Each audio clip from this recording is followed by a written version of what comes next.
On this episode of Project Big Screen, we have Supergirl, and then a breakdown of the DCU. Where do we stand a year-ish into the DCU? Good start, bad start. Where do we see it going from there? And then our top 10 most disappointing comic book movies. All that and more coming up on Project Big Screen.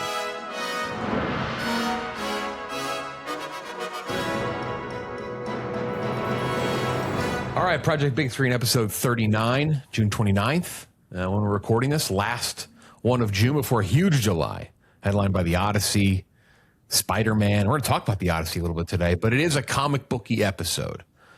We got our good buddy Robbie Fox on today to talk. People call this the DC roundtable right here. People say when these four get together, they know what they're talking about. Because we're going to talk a little about DC today and what's going on. Supergirl, the big review today, and then our top 10 most disappointing comic book movie releases. So that gives you a little bit of a though. I don't know who here was maybe like over the moon pumped about Supergirl, but it's a good time to sort of tie that in. We can get started with Supergirl. When an unexpected, ruthless adversary strikes too close to home, Supergirl reluctantly joins forces with an unlikely companion on an epic interstellar journey of vengeance and justice. I'll say companions. Multiple companions. Hour 48 minutes long, directed by Craig Gillespie. Lasted Dumb Money, which was the GameStop movie. I forgot he did that. A couple years ago, about 2 years ago, I think. Cruella before that. I, Tonya before that. Probably his most acclaimed movie. Lars and the Real Girl.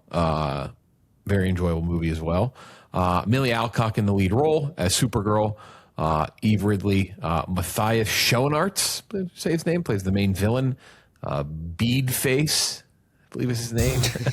There's no way. Yeah. Is that the actual? No. Is that what he's actually listed as? No. I don't know his name. I still don't know his name. The Hobby Lobby Creme of the killer. Yellow Hills, He's got beads on his face. Jason Momoa as Lobo. Jason Momoa as Lobo as Jason Momoa. David Corn. That's a great way to put it. My man. So the Superman cameo, not a surprise. We knew this. He's in trailers, so sorry if I just ruined that for you. I apologize. But he was in the trailers, so it is what it is. $68 million worldwide box office. Bad. Not like a all-time bomb opening weekend, but not good. Not what they wanted. And we will talk more about that after, because there are some comments from the heads of Warner Brothers, heads of DC, Peter Safran, talking about their expectations and what they thought about the next movie in this cycle. A slower cycle, one that James Gunn said quality over quantity when he got there. We'll see if that's the case so far. A year after Superman, which all four of us liked. Yeah. Quite a bit. I really enjoyed Superman. 55, 76% split around tomatoes. Higher. This movie is getting a bit of, I will note this too. This happens, review bombing, people hating on things because a female is in a lead role. It happens. This ain't getting reviewed bombed. It's got a higher audience score than critics score. It's 76 audience, 55 critics. I think there's a little bit of a misconception that this is like getting slandered only because she's a female in the role. I'm sure that's happening in some respect, but like this is not like something that's like, oh, people seem to like this. Why is the audience score a 2? IMDb 6.1, Metacritic 49, Letterboxd 3.1 average, which is everything on Letterboxd is an average like 3.1 to 3.5. Kenjac, I'll let you start. What did you think of Supergirl? What'd you give it? Yeah, for me, it's like a 55 out of 100. I think it's like the most fine superhero movie you can get. Doesn't take risks, gives you backstory that's more important for later installments, and it's super boilerplate. And to me, what it really comes down to is that the foundational stuff really works, but the situational stuff doesn't. Like, because foundationally, Millie Alcock, I remember because like me and Robbie, we saw it together. Like, you walk out of them, like, Millie Alcock's a fantastic Supergirl. Like, she's Supergirl. And you get her backstory, you get Krypton stuff with David Krumholtz, who's amazing, and you get the establishment of who she's meant to be. And every time she's on screen with Corn Sweat, you get like she's a really perfect contrast to Corn Sweat in that like Boy Scout persona. Like every time they're on screen, it's magic. But just situationally, I didn't like Krem. I didn't like Lobo. I think he was kind of a dud. And the brigands and the general space setting just felt to me like a reskinned version of Guardians of the Galaxy. And the differentiation from Guardians of the Galaxy, I thought would have been like a prime, like a directive for James Gunn and Gillespie, just being like, don't do that. Don't be too similar to Guardians of the Galaxy, but that didn't seem to be the case. And on top of that, the child insertion characters, which just rarely work for me. I know Ruthie's important in the comic, but to me, it felt like it was a 40% Supergirl movie, 40% Ruthie movie. And no offense, I don't give a fuck about Ruthie. I care about Supergirl. I want more Supergirl, and there was not enough Supergirl in this movie. And so overall, it's just like, it's nothing special, but also it's not like the worst superhero movie I've ever seen by any stretch. It's fine. It's unexceptional. It's fun. It's just okay. It's the same studio. For me, like when I see the reaction to this, right? Because like there has been insane hatred, dogpiling, people going fucking crazy, angry at this movie, basically. And I'm like, this studio has made some dog shit movies. They made Joker 2. They made Suicide Squad. They made Wonder Woman 84. They've made legitimate stinkers. And this is not that to me. This is just like an okay, fine movie. And this is like a great example to me, at least, of this sort of like reactionary culture where it's like everything needs to be like the best thing ever, the worst thing ever. Like this is fine. This is not irredeemable dog shit. This studio has made that before, and it's not that. So unexceptional, but I do think foundationally, again, you get what you want out of Supergirl, and I'm excited to see what Amelia Alcock and the character and what they can do with that in the future, especially because they're in the future, presumably, you're going to get a lot more of her and Superman. And that, to me, was the big highlight of this movie. Robbie, what'd you give it? Which Robbie? This Robbie? Fox. Sorry. Bob Fox. I would say of the three of us that saw me, Kenjac, and Clemmer together, I was probably the highest on it. I would probably go like 65 though, even saying that. Like I would say I liked it, but like I wouldn't go any further than that. I was far from loving it. I agree with basically everything Kenjac said. It just felt kind of generic to me, kind of like low tier MCU, aggressively mid. We call it in the basement sometimes. It was fine. It was there. It took no risks. It didn't do anything new that I haven't seen before. I do think from the first trailer, I started to get worried about like the Guardians comparisons.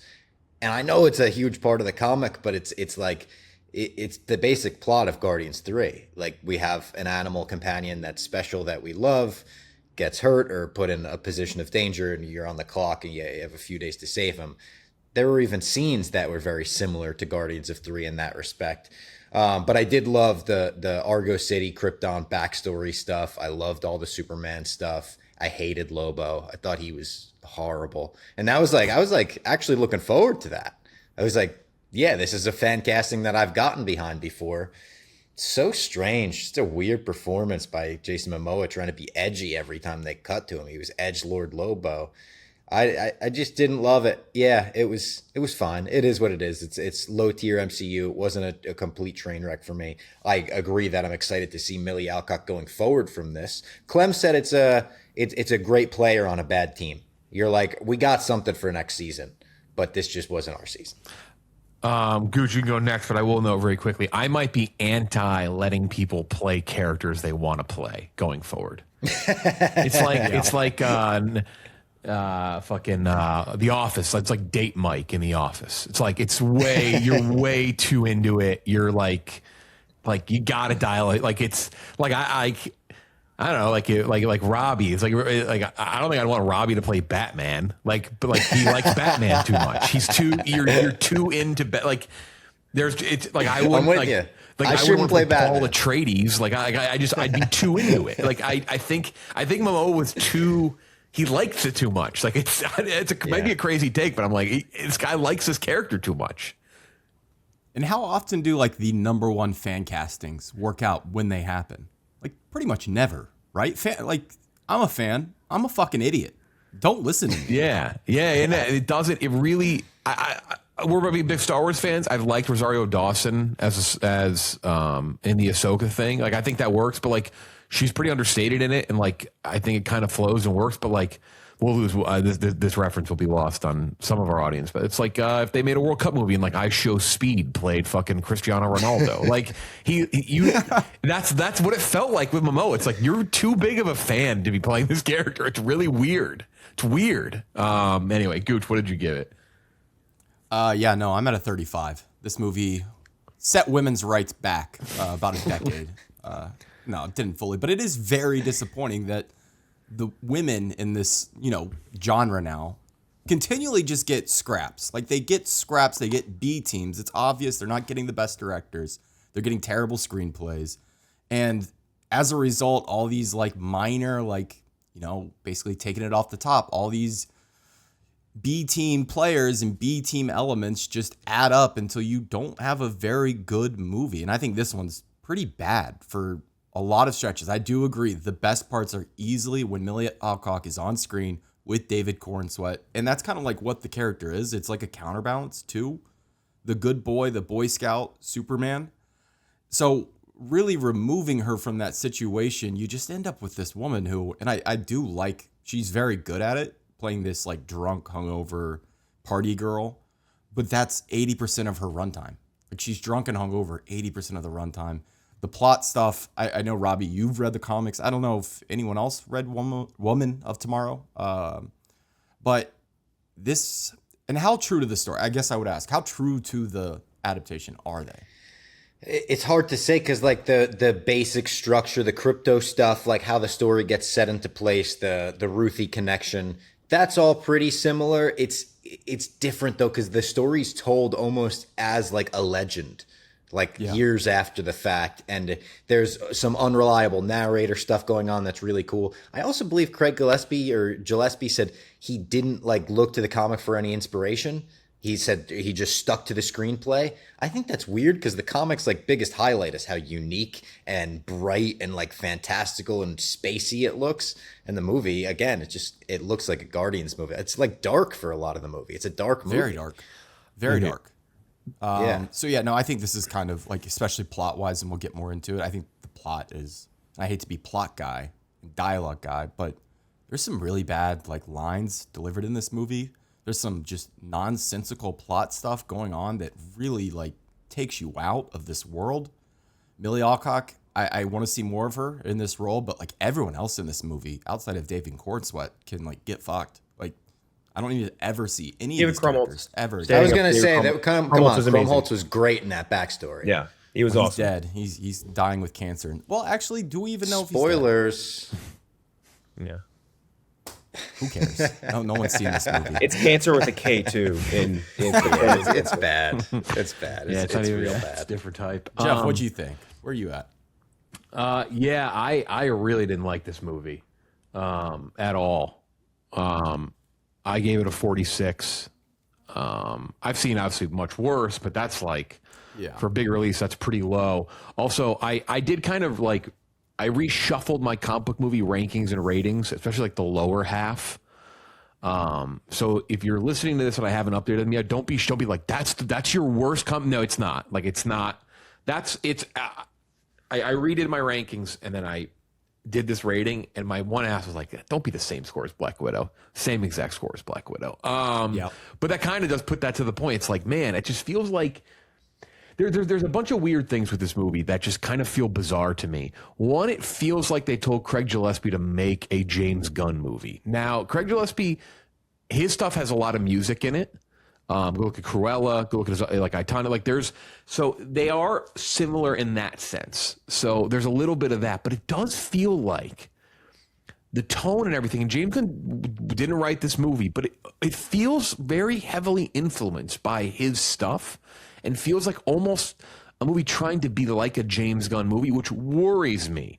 And we'll get into it. We can talk broader DC after this, but that does worry me for the DC stuff. It's like, are they all going to be like this? Are they all going to have this tone? Because that is what Marvel ended up doing, and that's the thing that people don't like about Marvel. And hopefully they kind of go away from that. But like they all sort of fell into like this hole of like feeling the same, having like the same beats, comedic beats and tone. And it's like, man, that's first two. They kind of feel exactly the same. And because of that, this feels like a lesser version of Superman, which is a bummer because she's great. Like I have no complaints about her, which is, if she was bad, oh my God, this would have been like, this might have been like an all-time stinker if she wasn't good. She's great, which is like an even larger shame. It's like, damn, she was solid in this, and this just doesn't hit or work. Momoa is just way over the top. The villain, Krem, terrible. just a nothing burger villain.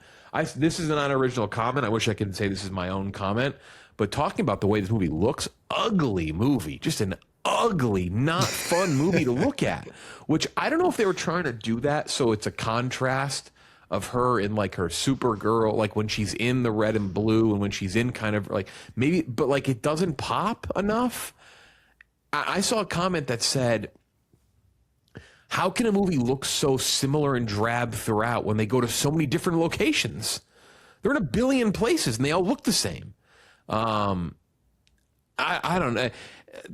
Some of the creature stuff looks good, I guess. I saw that there was a big inspiration of the movie was the cantina scene from Star Wars. You think? Which I felt that over and over again. They kept going to the cantina. Yeah, I thought the band was gonna start coming in, fingering Dan, our boy. Anyway, so I don't know. It looks drab. It's dreary looking. It's just the best way to describe Supergirl and my issues with it. It's just so unbelievably not fun. Like there's just nothing. Like there's no fun to be had. Everything's just blah, and that's just a bummer because again she is great. She's having fun, but everything around her is so unfun. It just brings it all down. And I guess the only one having and there's scenes without her too, like the scenes where she's not on screen. Oh my God! Momoa's having fun. He's having too much fun. And honestly, and I'll give Momoa this.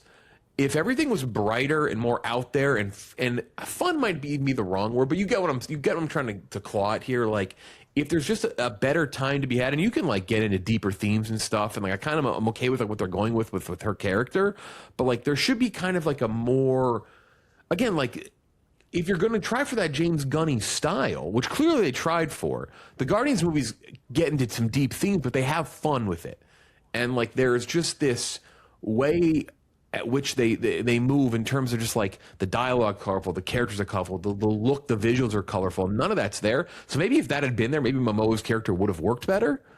But his just sticks out like a sore thumb. You're like, what the fuck is this? What is this? So yeah, it doesn't work at all in any sense. It was a real I don't know, letdown's the right word. I wasn't like over the moon pumped for this, but I thought this could be good, and it was just not. So yeah, James Gunn gets you to like his characters, though. Yes, like, it is James Gunn inspired. Like, but his dialogue, like you like every single character he introduces, and because of that, when you want to turn on the emotional beats, like it works because you care about these people. You don't care about anyone in this movie. Because I think if you were to remove Ruthie and you were to make this movie about Supergirl, this movie is 10 times better. Yeah, I think unnecessary. Again, the comic fans will be like, what do you mean? That's the whole story. But I think I'm like lone wolf and cubbed out right now. Yes. I think that's two things that are like, they're kind of fatigued in this, I want to say like Disney adjacent world. It's like that theme, the lone wolf and cub thing. And then also this type of superhero movie, I think was also done a lot over the last 10 years. And then I think with Superman was so refreshing because it was the opposite of that, at least to me. Like it was very PG, upbeat, Boy Scout, like very like positive, hope core, like that sort of shit. And this is the opposite of that. This is like kind of like dialing back to what we were at before. And that's on purpose because like you do want the contrast to Superman, but it just like, I think timing wise, that hurts. You know what I mean? Just because we're kind of over that hump and now we have to go back to it just to give you that sort of level. But I'll even say like this is like, it's so similar to Superman in terms of what it's trying to do. It's like the character's powers are lost, or the character's powers don't work, or they have to look inward to truly unleash their real power, stuff like that. And like it's kind of the same beat, but just done worse than what we saw last summer. It's got more of like tonally, I feel like it's PG versus PG-13. Like Superman's PG. Yeah, that's fair. I also feel like tonally, like this feels more like it's trying to be a James Gunn movie than Superman ever felt to me. Like going into Superman, my concern was more like I hope James Gunn kind of like dials it back for this, and I feel like he did. And this just like was a James Gunn cover band kind of. And from the first trailer, everyone saw it. It was like, so they're doing like a Guardians thing, and some people tried to fight back with not every superhero movie in space is Guardians, but it's like Krem was just like a handsome dude with like a orange beard and a cool orange hair in the comic, and they decided to make him look like a Ravager for no reason. He's indistinguishable from a Ravager. Yeah, their brigands were just the Ravagers again. I think the woman that wrote this didn't have like a ton of like work. She wrote one short film, right? I believe, Anna Noguera. Yeah, she didn't have. This is her first feature-length script. She did 2 theaters, 1 short. And she signed on, I believe she's currently signed on to write both the Wonder Woman and Teen Titans movie. Yeah, I don't think that's happening. Not happening. Yeah. I think this is such a, and like it's so evident, at least to me, and I think a lot of people that watch it, like the issues do come very heavily in the screenplay that like you just can't do that. You can't. Does it feel like a movie that was chopped up in the editing room to you guys as well? It's pretty short. I feel like there is probably more villain stuff. Yeah, I'd agree with that. The villain is like wallpaper for most of the movie, but he's kind of cool in his first scene. He kind of comes off like brutal. Like I thought, oh, maybe we have something here. And then they don't really do anything with him. But that to me felt like maybe there was something cut. You know what it reminded me of? Ronan the Accuser. Very 100%. Ronan the Accuser. Do you think that they maybe should have gone with a more established or interesting villain as well? I think so. I think a little interesting, or at least interesting. I mean, here's the deal. Like let's call a spade of what it is. Like they are trying to establish a universe here. They're trying to establish something big. They can come out and they can say that they're not worried about it all they want, but this is not a good follow up to Superman. It's just not. And I don't know. Like I nothing about this is overly memorable. And I think that could. No. I think that's definitely part of it. I mean, you look at the Marvel stuff that worked early. Good villains that work. So yeah, maybe it's not. Maybe it's I guess is Obadiah Stane fucking Green Goblin? No, but he worked. He was interesting at least, and it's a good actor, and it's like there's something there. Maybe that's what it is. Maybe it's like someone more. No offense to Matthias Schoenarts, but like I don't know. I just feel like the villain part needed to have a little more pop here to bring people in, because the villain stuff, people love the villain stuff. The villains that work in the MCU, when the villain works, the movie's good. Like that's kind of always the case. So I don't know. That's another thing that kind of stuck out for me, because like they're not making. This isn't the Odyssey, Like this isn't this isn't a one-off thing to make a lot of money, maybe win some awards. Like they're trying to establish a universe. Like this that is what they're doing.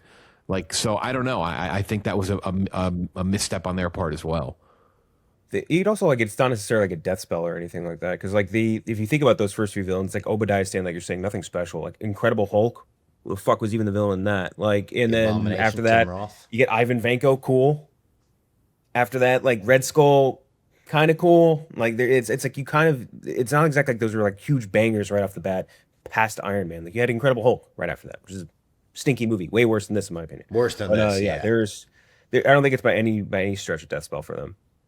I would add though, those characters do have more cachet. Like even within DC, they've always struggled, and pretty much outside of Woman of Tomorrow, I can't think of a single Supergirl comic that's ever been well respected or highly touted. They struggled in the animated series. They've struggled in the animated movies. They've never figured it out in live action outside of a CW show for a couple seasons. This character has been tough to figure out, and I do think they maybe misstepped. I get what James Gunn was going for, building off of Superman, but I do think maybe making this the second movie within the universe, maybe not the right call, especially considering they've never really figured this character out. Really haven't. Yeah. And Clayface could go either way. That's up next, where like I think it could be a home run, where people are like, it's good. It looks like it's obviously not going to be like a James Gunn movie. It looks like a friggin' horror movie. But if that's not what people want it to be, you're in a weird spot where after Superman, you sent out your bench players and they didn't put up the points that you needed them to. So like that is going to be interesting. I'm not worried about like the DCU as a whole. I think Lanterns is going to be sick. I think Clayface is going to be sick. And then I think Man of Tomorrow is back in James Gunn's hand, and your starters got the ball, if we keep making the sports analogies. Like I like that. But definitely like it feels like a strange misstep right away after establishing we're only putting into production the scripts that are absolutely awesome, and that was the issue that Marvel had. They were stretched too thin, and then you sent this out. It was like, I don't know, dude, this felt like a mid-tier, lower tier Marvel movie to me. Exactly. Yeah. Like James Gunn, I feel like when James Gunn became head of the DCU, like the thing that excited everyone, especially us, was the fact that he was going to make stuff like Clayface. Like that was kind of the promise. Like this isn't a suit and not everything is going to feel the same. This is a director. This is a filmmaker who will respect other filmmakers to come in to his field and do whatever they want. And so this being right off the bat, it's like, well, this is what Marvel was. This is just homogenized universe building. And what the fuck is, like, this isn't what we wanted. You want distinction. You don't want more of the gray. And I feel like this is very much the gray. Let me ask this. Let me pose this to you guys, because I agree we want it to feel different than Marvel. And when they initially said not all of our movies are going to have post-credit scenes or big tags and cliffhangers, I was fine with that. I was like, yeah, establish yourself as different. This movie, I was like, I feel like I could have benefited from some kind of little post-credit tag, some kind of little something, because why not? You're making Man of Tomorrow right now. You know what's next. You can tease what's next in your universe. Like, don't you want to connect it a little more? Right, and I think to what Gooch has said a little bit as well, like, here's my thing. If you don't want to connect them and you don't want to make it that, like, if Clayface has nothing with any of these, whatever, like if the Batman 2 has nothing with it, great, like all that, great. But if you're clearly going to attempt to connect things, then do it. Like I don't like this. Here's my big complaint about James Gunn. This is the one thing with James Gunn that's always fucking bothered me. It's just one quote that just always rubs me the wrong fucking way. It's this quote about when they wrote the Infinity Stone story in Guardians of the Galaxy, and he just kind of passes it off like it's a fucking joke. And look, you can make fun of how much people care about comic movies. You can make fun of how much people care about post-credit scenes, but like, I'm sorry, that's the game. That's what people like. If you don't like it, that's fine, but that's what people like. People like the connectivity. When it's at its best, I'm fucking standing up and like, I love it. Like, I love it. Don't shit on that group of people who likes that. Like, okay, when you were tasked with writing the story for the Infinity Stones and Guardians of the Galaxy, you thought it was a joke. You thought it was a burden. You were like, Kevin Feige, get out of my fucking face. I'll do it, whatever. Keep that to yourself. Like, you don't need to like shit on that. And that energy kind of, for me, is carried over in the DC thing. And man, it's like, you know what? If you're going to make a connected universe, which you care about, and you clearly have a vision, you have a style, you have what you want, like look, do comic movie fans get fucking annoying? Of course they do. Star Wars fans, but like that is the game you're playing. So like a little bit of it, like, play into it more. Like I don't know, like lean into it a little bit. Otherwise, like, then just don't do it. Then make a Superman movie that has nothing to do with Supergirl. Make a Supergirl movie that has nothing to do with Superman. Like, do that then. You can't have it both ways in my book.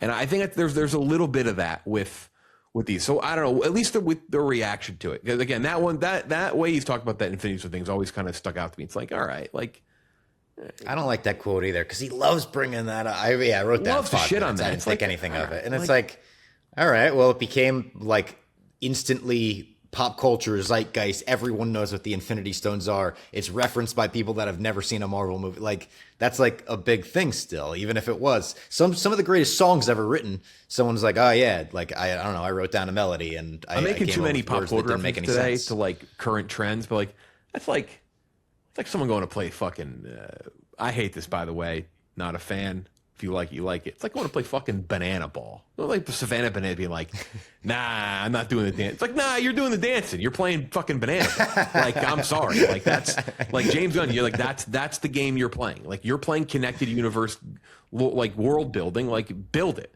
Like, I don't know. Like, you're telling me he couldn't have the credit sequence just glitch out and give us a little, oh, that's Brainiac hacking the fucking credits of this movie. Like, you're telling me he couldn't give us that?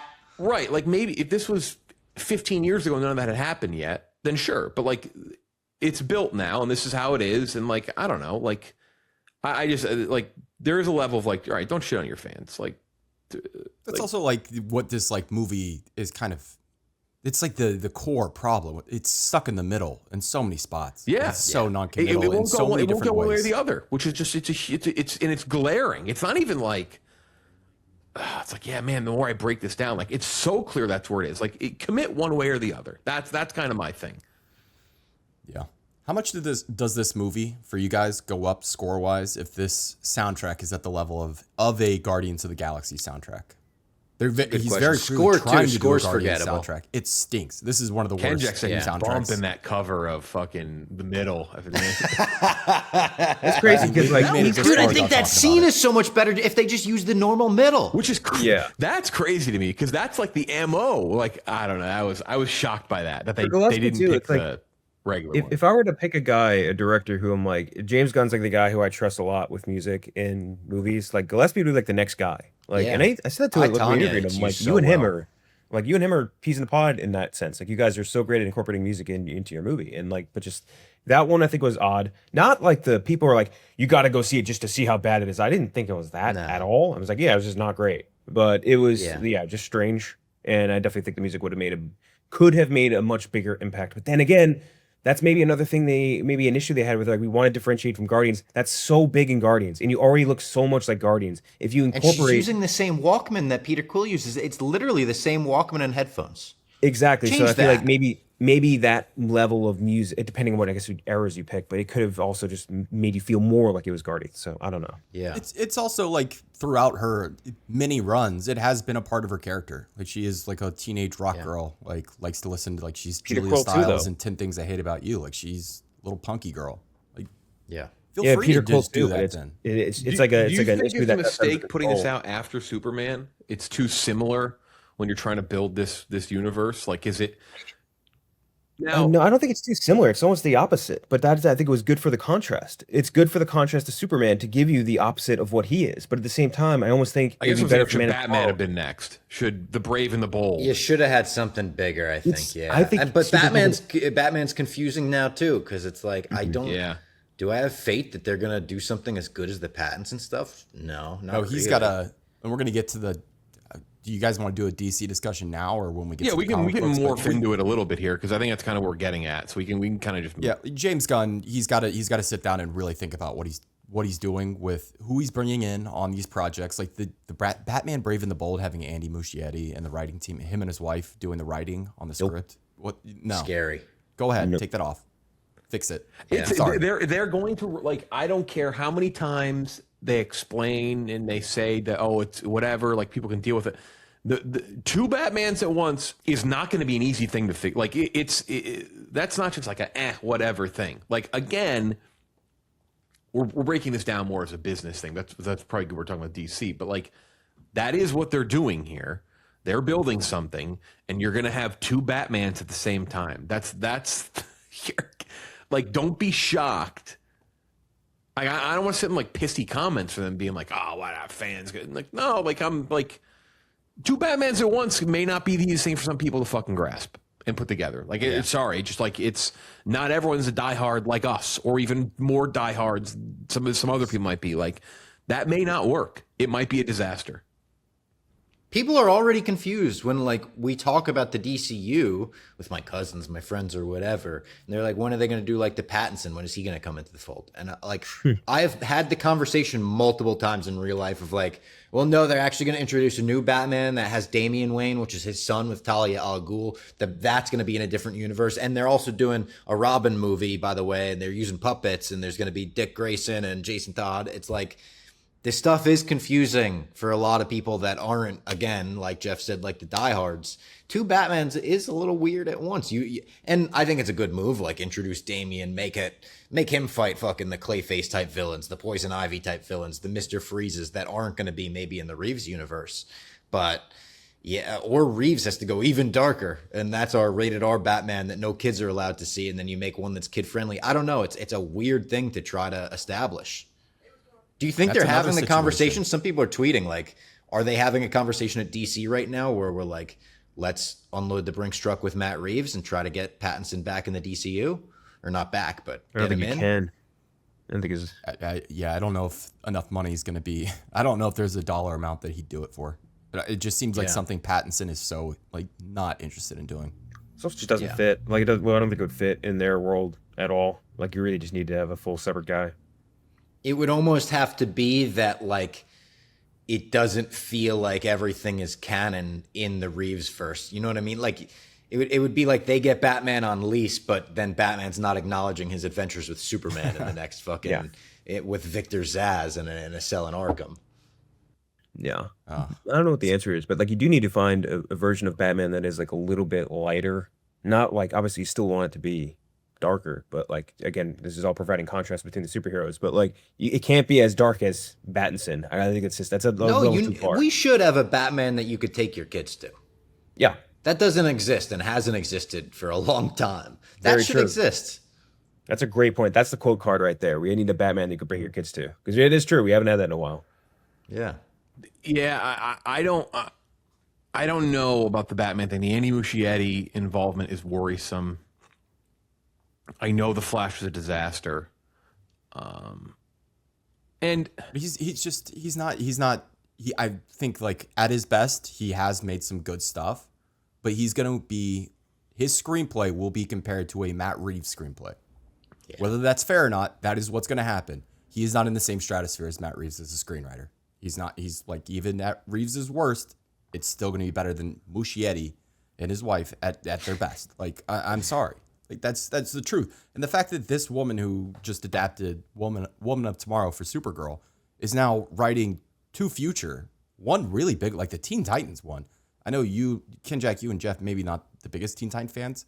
That's a huge franchise that's never made its way into live action. It'll be a massive fucking movie, and they're betting on this. Like what? Mm-hmm. James Gunn if you're gonna back up the Brinks trucks for the most talented fit, like the Luca Guadagnino thing falling through. Even though he's hit or miss, like get talented people in the room. Get the fuck out of the way.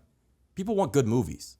I think Zach Krager's been begging to make a movie in the DC universe for years. It's like, why don't we sign him up? He's hot right now. Like, people would be interested in a Zach Krager DCU movie. You know who would be fantastic in this DC, I think? But it's just like, it's one of those things where it's like, you know, people sometimes, like a Stooley or whatever will say to us, why don't you just interview Tom Cruise? It's like, well, yeah. Like, why don't they, like, Lord and Miller in this DC, I think would be so great. It'd be so great. But Give like, them like a Batman Beyond. Like, that would be sick. Like, do something weird like that in the DCU that people could get into. Dude, and animated. Let them run a couple of animated shows on DC. Like even, man, they'd be They do have good animated ideas. They're doing Absolute Batman. They're like cranking that out already. So I think that's good. They're doing a Mr. Miracle show, which people are very excited for. I thought Creature Commandos was great, to be honest. Like I enjoyed the it GI Robot episode and the Weasel episode. Crazy. I still go back to as like classics. But yeah, again, I'm not worried. I do think Lanterns is going to help the overall DCU perception this summer. I think that's going to be sick. I got faith in Damon Lindelof. And then Clayface this fall is going to take it one way or another. Whether people love it or hate it, that's going to be it's kind of a can't lose game. Yeah.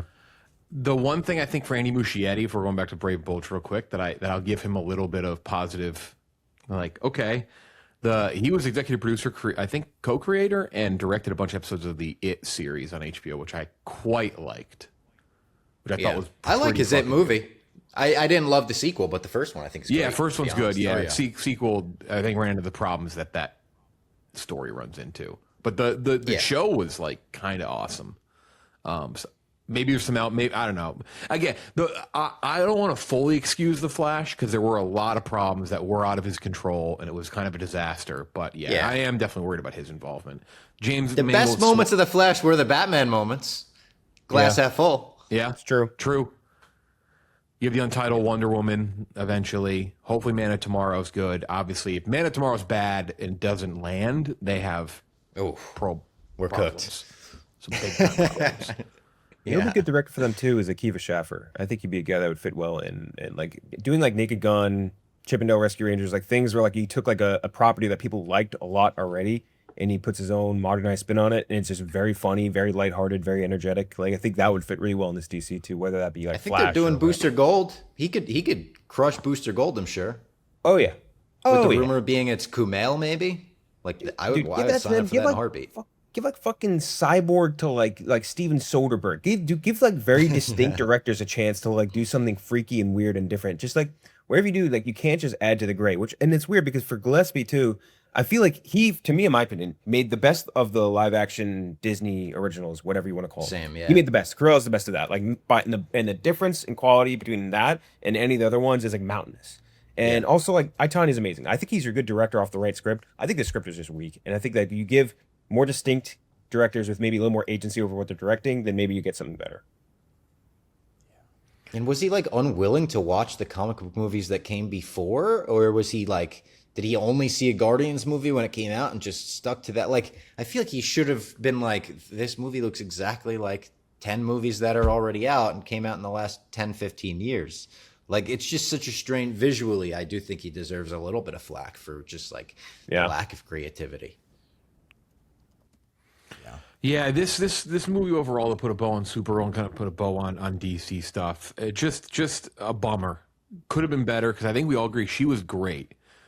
So you just wish it was a better vehicle for her, and I hope whatever she appears in next, which should be Man of Tomorrow, kind of services her better, because she seems to get it. She's perfect for that role. I just hope the rest, not.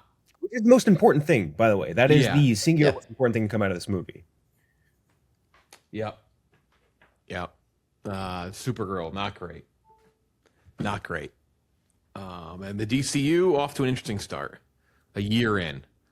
We like the first one. This one, not so much. Not so much. I thought it was okay.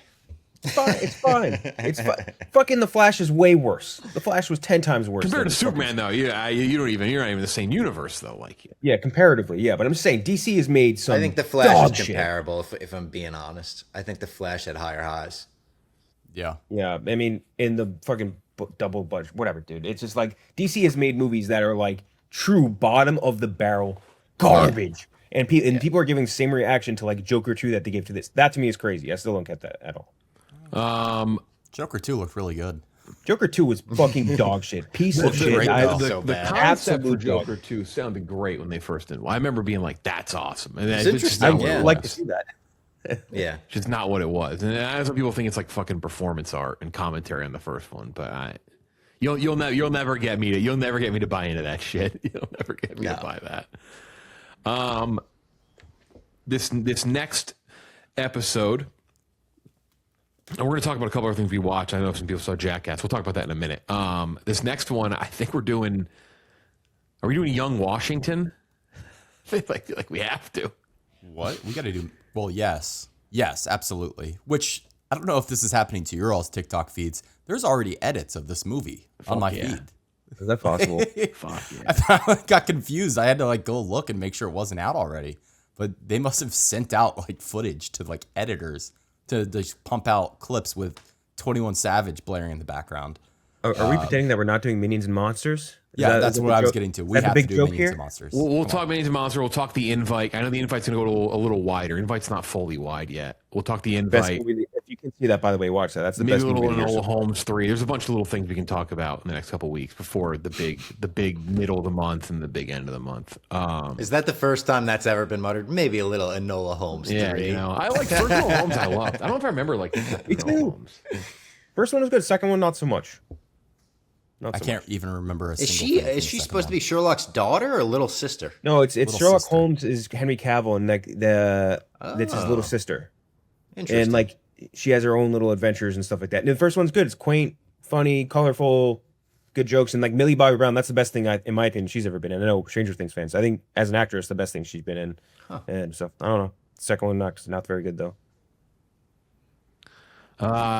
So yeah, that's that. This episode is sponsored by BlueChew. Guys, what do women want and need? Stability, reliability. Be her rock with BlueChew. That's right, with BlueChew, you're not just having sex anymore, you're putting on a show. Your wiener is no longer just an organ. It's a star athlete. You're like a slugger in the 90s, juiced up and ready to knock it out of the park. Break a record. It's time to make your bedroom noisy again. BlueChew Gold is better sex in a tablet. They combine 4 ingredients into one powerful solution. 2 ingredients get you hard physically, and 2 support arousal and desire in the brain. It works fast and lasts. Guys have a complete experience in the bedroom with BlueChew Gold. There's a reason BlueChew is the #1 brand for better sex. Experience it yourself at BlueChew.com. And we've got a special deal for our listeners. Right now, when you buy 2 months of BlueChew Gold, you get the 3rd free with promo code BIGSCREEN. That's promo code BIGSCREEN. You will also receive an additional 10% off, plus free overnight shipping on your first order. Visit BlueChew.com for more details and important safety information. And we thank BlueChew for sponsoring the pod and the bedroom. Trailers. Big trailer dropped this morning for the new Robert Eggers movie, Werwulf. Aaron Taylor Johnson, lead role. Lily Rose Depp, Willem Dafoe. No, that is the whole cast of his last movie. Ralph Fiennes in 13th century England, a mysterious creature stalks a foggy countryside as local folklore becomes a terrifying reality for the villagers. Yeah, it's a Robert Eggers movie. Mm-hmm. I'm looking forward to it. Yeah. I don't like these periods ever except when he does them. I would like to see him. He'll never do it, it sounds like. I like to see Robert Eggers do something a little outside of his comfort zone.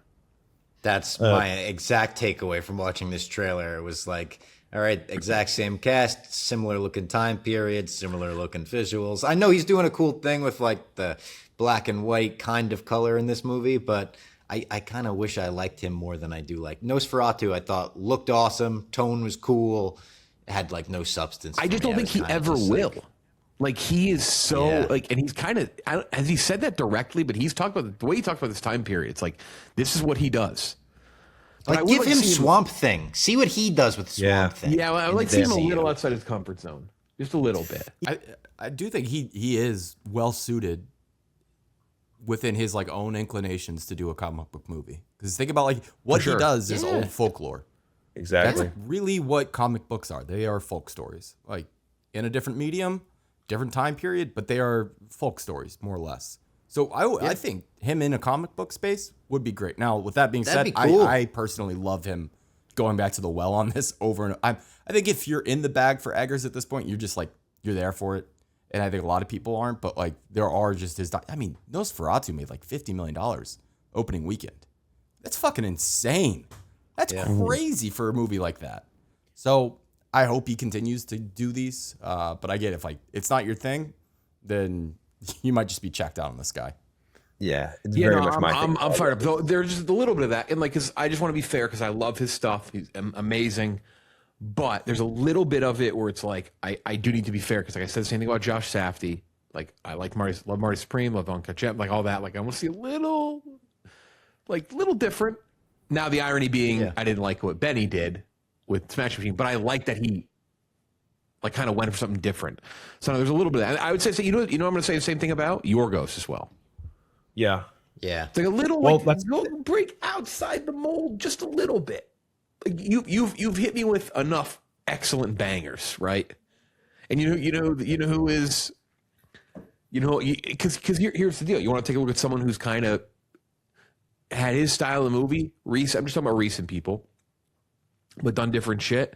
One, I'd say Ryan Coogler, but two, Denis Villeneuve. Like Denis Villeneuve can make an intense like crime thriller. He can make space, but like he's kind of done a couple different types of things. That's what I like to see these guys do because I think they can do it.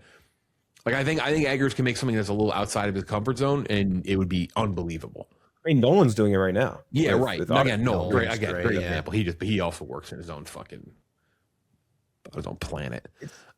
This to me, I think to anyone that maybe is worried with the Nosferatu stuff, because I didn't love Nosferatu as much as I liked The Northman a lot. And this movie Werewolf was written by the same Icelandic poet that wrote The Northman with him, which I think is very interesting. Jean. Sean, something I don't know how to pronounce it, but he's doing that, and I really like Northman. I think that had good substance for me, and I think applying that to this movie could be very cool. And also Aaron Taylor Johnson, I think is so cool for this sort of role because he has such this primal rage to him when he gets to that place, and I just love this casting, and the look of it is just gorgeous. That like I don't know, it's like orthochromatic something, whatever it is that you were mentioning with the film stock. Like it looks so cool. I'm very interested. I believe my highest of his is Lighthouse, I believe. Though I love Nosferatu. I thought it was incredible. So Lighthouse did not finish for me and Trent back in the day when we were living you together. And Trent? Give it another. We made it about 50. We gave it like try. 15, 20 minutes in, and I was like, I like this guy. I'm sorry I put this on. I was like apologizing to Trent. I was like, I don't know what happened. No fart jokes. Give it another try. I maybe I will. I love Pattinson. I love Defoe. I was shell shocked. Yeah, I didn't give it. It's also super what it is. Like I'm not. Like if you came back and you're like, I hate it, I'd be like, yeah, it's fair. I wouldn't be like, you're a dumb. Like if it ain't for you, it ain't for you. That's like right. The Witch, though. The Witch is completely my shit. That movie rocks. Oh shit, that was awesome. Don't like me lobster. The only one that I didn't love off the rip was Northman, and I've grown to like that. Like I watched it, like I've liked it more over time. I like all its stuff. So Northman rocks. I love Northman. the debut from Jesse Eisenberg. This got a full trailer. Julianne Moore, Paul Giamatti, Halle Bailey, Jesse Eisenberg, who recently talked. He's directing this, writing it. His follow-up to A Real Pain. Recently talked about not wanting to do Zuckerberg, which I think is a huge miss for that movie. I think it's a huge. I think Jeremy Strong is doing a very good impression of Mark Zuckerberg. But I would have liked Eisenberg back for this. I just think I don't know. I know they're calling it a companion piece, whatever. Point being, he did kind of speak on it. He said like that character's kind of passed him by or whatever. Or say like I don't think he want to be like associated with it anymore, or like I was like part of it. Yeah, but he did entertain it. That's fair. Yeah. He's been talking about that for a few years too. I listened to an interview with him on Smartless not too long ago. I think it was for A Real Pain.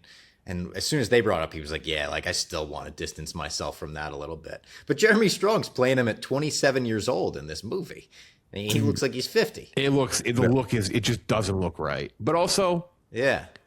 I'm a big shout out Frost Nixon, Frank Langella as Nixon. Like you don't need to look exactly like the person. And I guess I'll say that too with age. Like Mark Zuckerberg looks a little creepy. So I guess, if Strong looks creepy for different reasons, at least he's creepy. Like at least the aura of creepiness is there, it fits the character. So I'll give him that. A shy woman is unexpectedly cast in a local production of an original musical under the spell of the strong-willed and enigmatic director. She loses herself in the role and the high-stakes world of his community theater production. I think it's going to be great from Eisenberg. He's in small productions. He's like a classic New York City guy. Who hasn't seen him biking around Manhattan? If you live in Manhattan, you've seen Jesse Eisenberg biking around in his fucking Indiana Hoosiers hat. Like Kenjac and I interviewed him like 2 or 3 times. He's just the best. Like he doesn't give a fuck about anything. And I don't even mean that in like he's too cool for school. Like he's just very himself. And I think it's why A Real Pain worked, and I think it's why something like this will work. I think it's like the perfect. He showed so much range with A Real Pain too. Like a really funny movie that has some really tender, like deep, dramatic moments. So I think there could be a lot here for this. I think this will be good. I'm excited about this. Yeah, I am too. I think it's got a great cast. Great that he's done plays and musicals before. He like grew up writing plays and stuff. Yeah, I think it looks good. I'm excited. So those are the 2 big trailers. We're in other like crazy trailers. I assume you're going to start seeing some big ones soon. I would assume. Comic-Con's coming soon. Yeah, the Avengers Doomsday trailer is imminent, which, by the way, they need to probably get on it soon because the leaks are happening. Yeah. Things are leaking.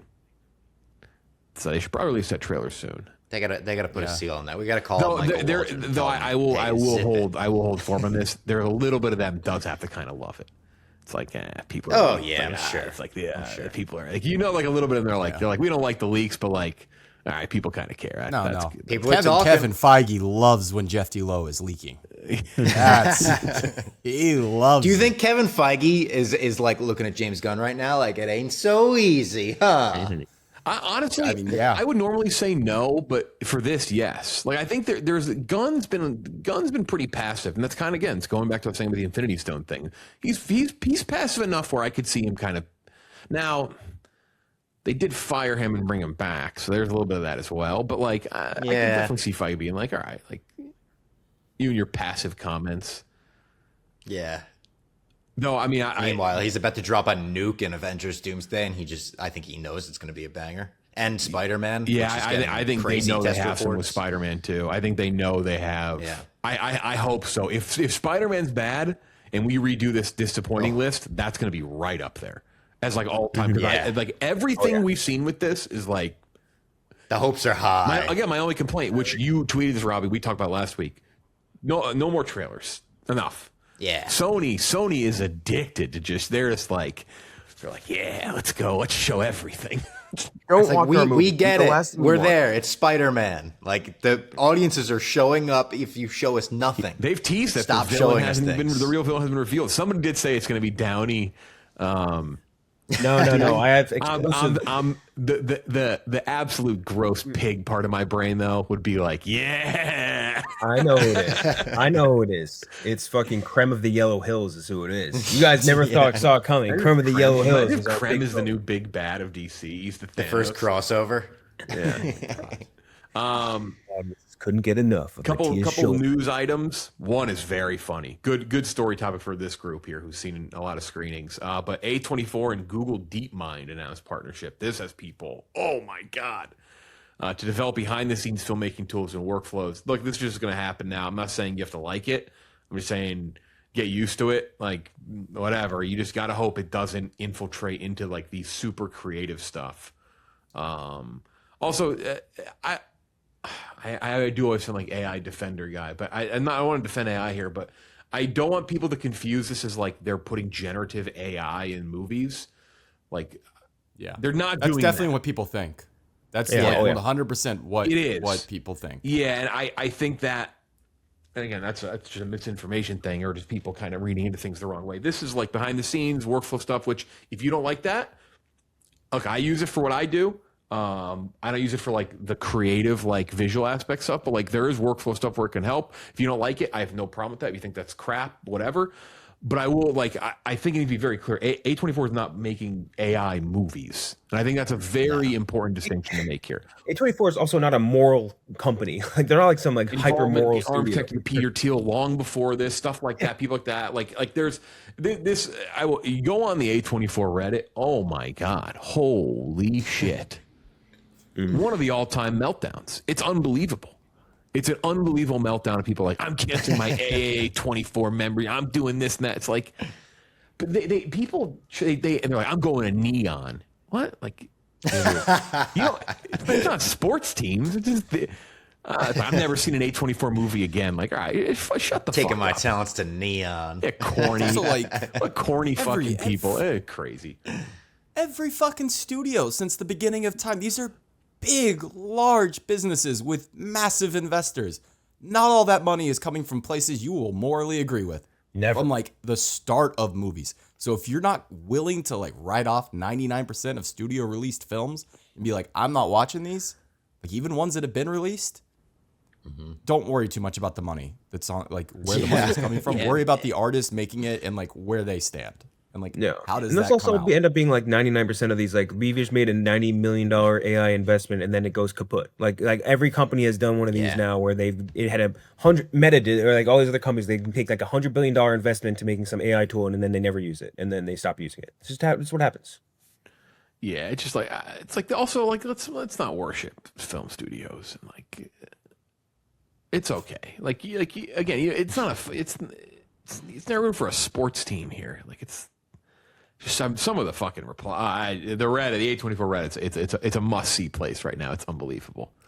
I am never seeing an A24 movie again. Like, all right, okay, all right. You're gonna miss a lot of good stuff, I guess. Yeah. All right. Sure. The Odyssey will not be doing social media influencer screenings. They're only doing regular critic screenings. They're not going to do the, hey, go to the movie. Here's a big box of shit. Here's a Christopher Nolan Funko Pop. Enjoy. Though let me be very clear, we don't go to those types of screenings. We're always the critic screenings. But they're not doing those screenings where they want people to have the good word of mouth and all that. They don't need to. They don't need to. One of the biggest pre-sales ever. But it is pretty funny. There was some very funny outrage about this as well. People were not happy about this in the influencer world. Mm-hmm. Good. Yeah, good. But like this should be. I wish this was the norm. Like I get why they let these influencers in. Half these people are going to be excited regardless. Like you know what I mean? They will talk about your movie whether they see it or not. And it's hard not to. I've been to premieres where it's very hard to not fall into that zone where you're like it just feels like a bigger event. It feels better. Like it's just one of those things, and you can be as objective as you want, but it's hard to not put that high into your initial reaction. Just how it is. And it's not anything new. it's just easier to see it now because of social media. It's clearer, you know. I did think it was very funny before we move on. The Supergirl influencer screenings. Yes, that was literally the next word out of my mouth. Somebody tweeted, they're like, it's very funny watching the people hate on Supergirl while they hold a box of DC goodies. Yes. Yeah, maybe that's a good reason to not do them. Because when it goes bad, it's bad. I appreciated those influencers. Like, really, like, no, like, I guess we don't have to show for this one. Yeah. Yeah. A donkey origin story coming from the world of Shrek, apparently.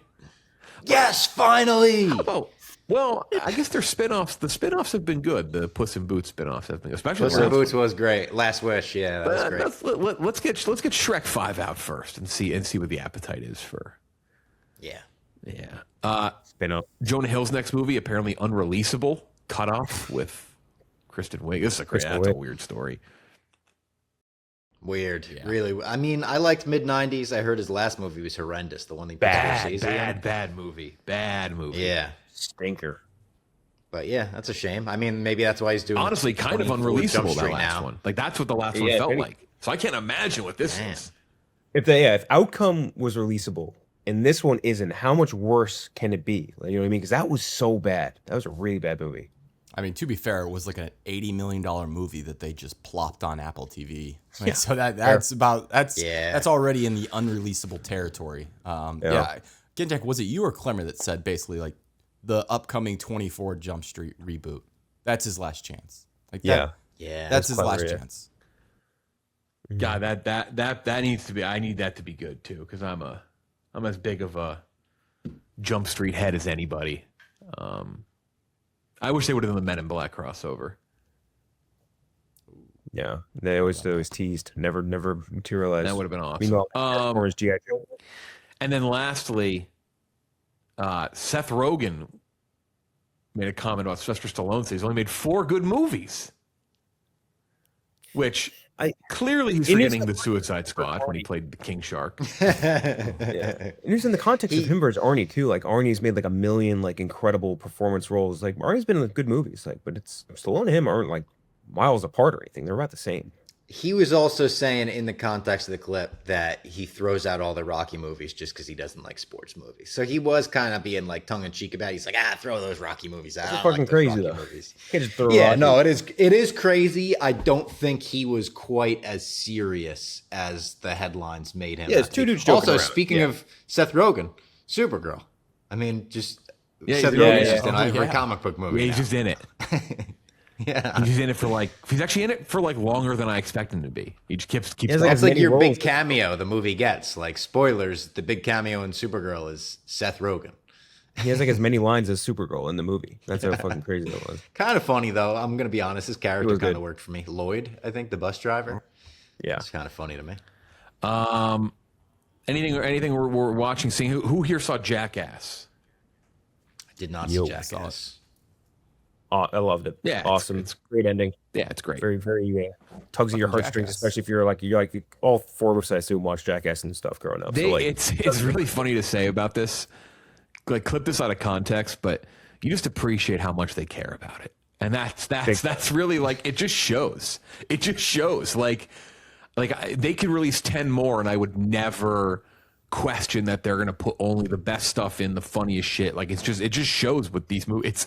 It sounds so stupid, but that's just how it is. And they just got that glint in their eye, you know what I mean? Like when you watch like Knoxville or Steve-O and all these guys talk, like they just got this glint, like we're about to do something fucking crazy, and we're so excited. CTE and our friends hanging out in their eye. That glint. Yeah. Which one's your? Yeah, I mean, look, we could review like what is there to review about it. You also don't want to really spoil some of like what's in there because it's just worth experiencing for the first time. But I think my favorite is, man, the last one was great too. I still saw like 3 was a great theater experience, and like they did a really good job with like the dumb 3D stuff. Like they really all kind of have their own thing.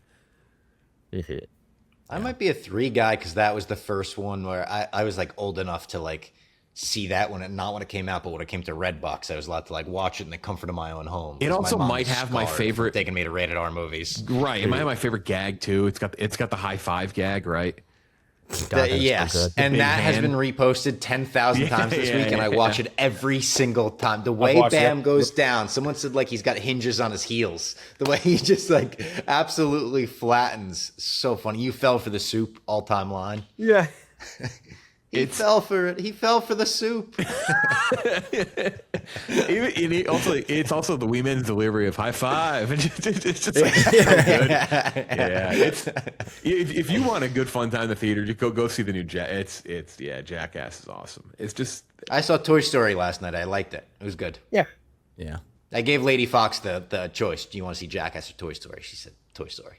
Really? Sorry, I liked it. I definitely liked it. I liked 4 a little more, but the thing that keeps I liked it more than 4, and I liked 4. yeah, I'm on in the minority on that. I feel like for me, it's again, I don't love sidelining the older characters, and I like the new ones. Yeah. But there's a little bit of that. I'm like, man, I also saw a very funny thread. It was like, if Andrew Stanton is going to do a sequel to your franchise, expect him to sideline the OG characters, and it shows the old fish from Finding Nemo and the new fish he introduced in Finding Dory. And then the thread got really depressed, and they're like, well, those fish are probably dead.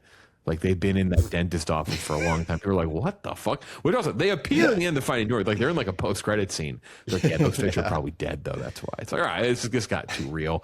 It's also Pixar, and they talk, dude. Like we can, you know. They should have let Woody get a prostate exam from Lilydad. Like, come on. And a USB PC port. Yeah. Crunchy peanut butter. Yeah, So they could have made a USB joke for sure, like that. Yeah.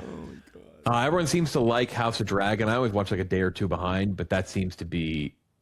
I saw a comment. Someone said that they think that the most recent episode, this third one, are we on the third one of the season? Second one. Second. One. That they said that this felt like the finale for the previous season. Yeah. I feel like the last one kind of felt like the finale to us. Found that and this one interesting. kind of felt like the premiere to me. I don't know. The like button on this episode is very much like that's a season-ending button. You know what I mean? For True.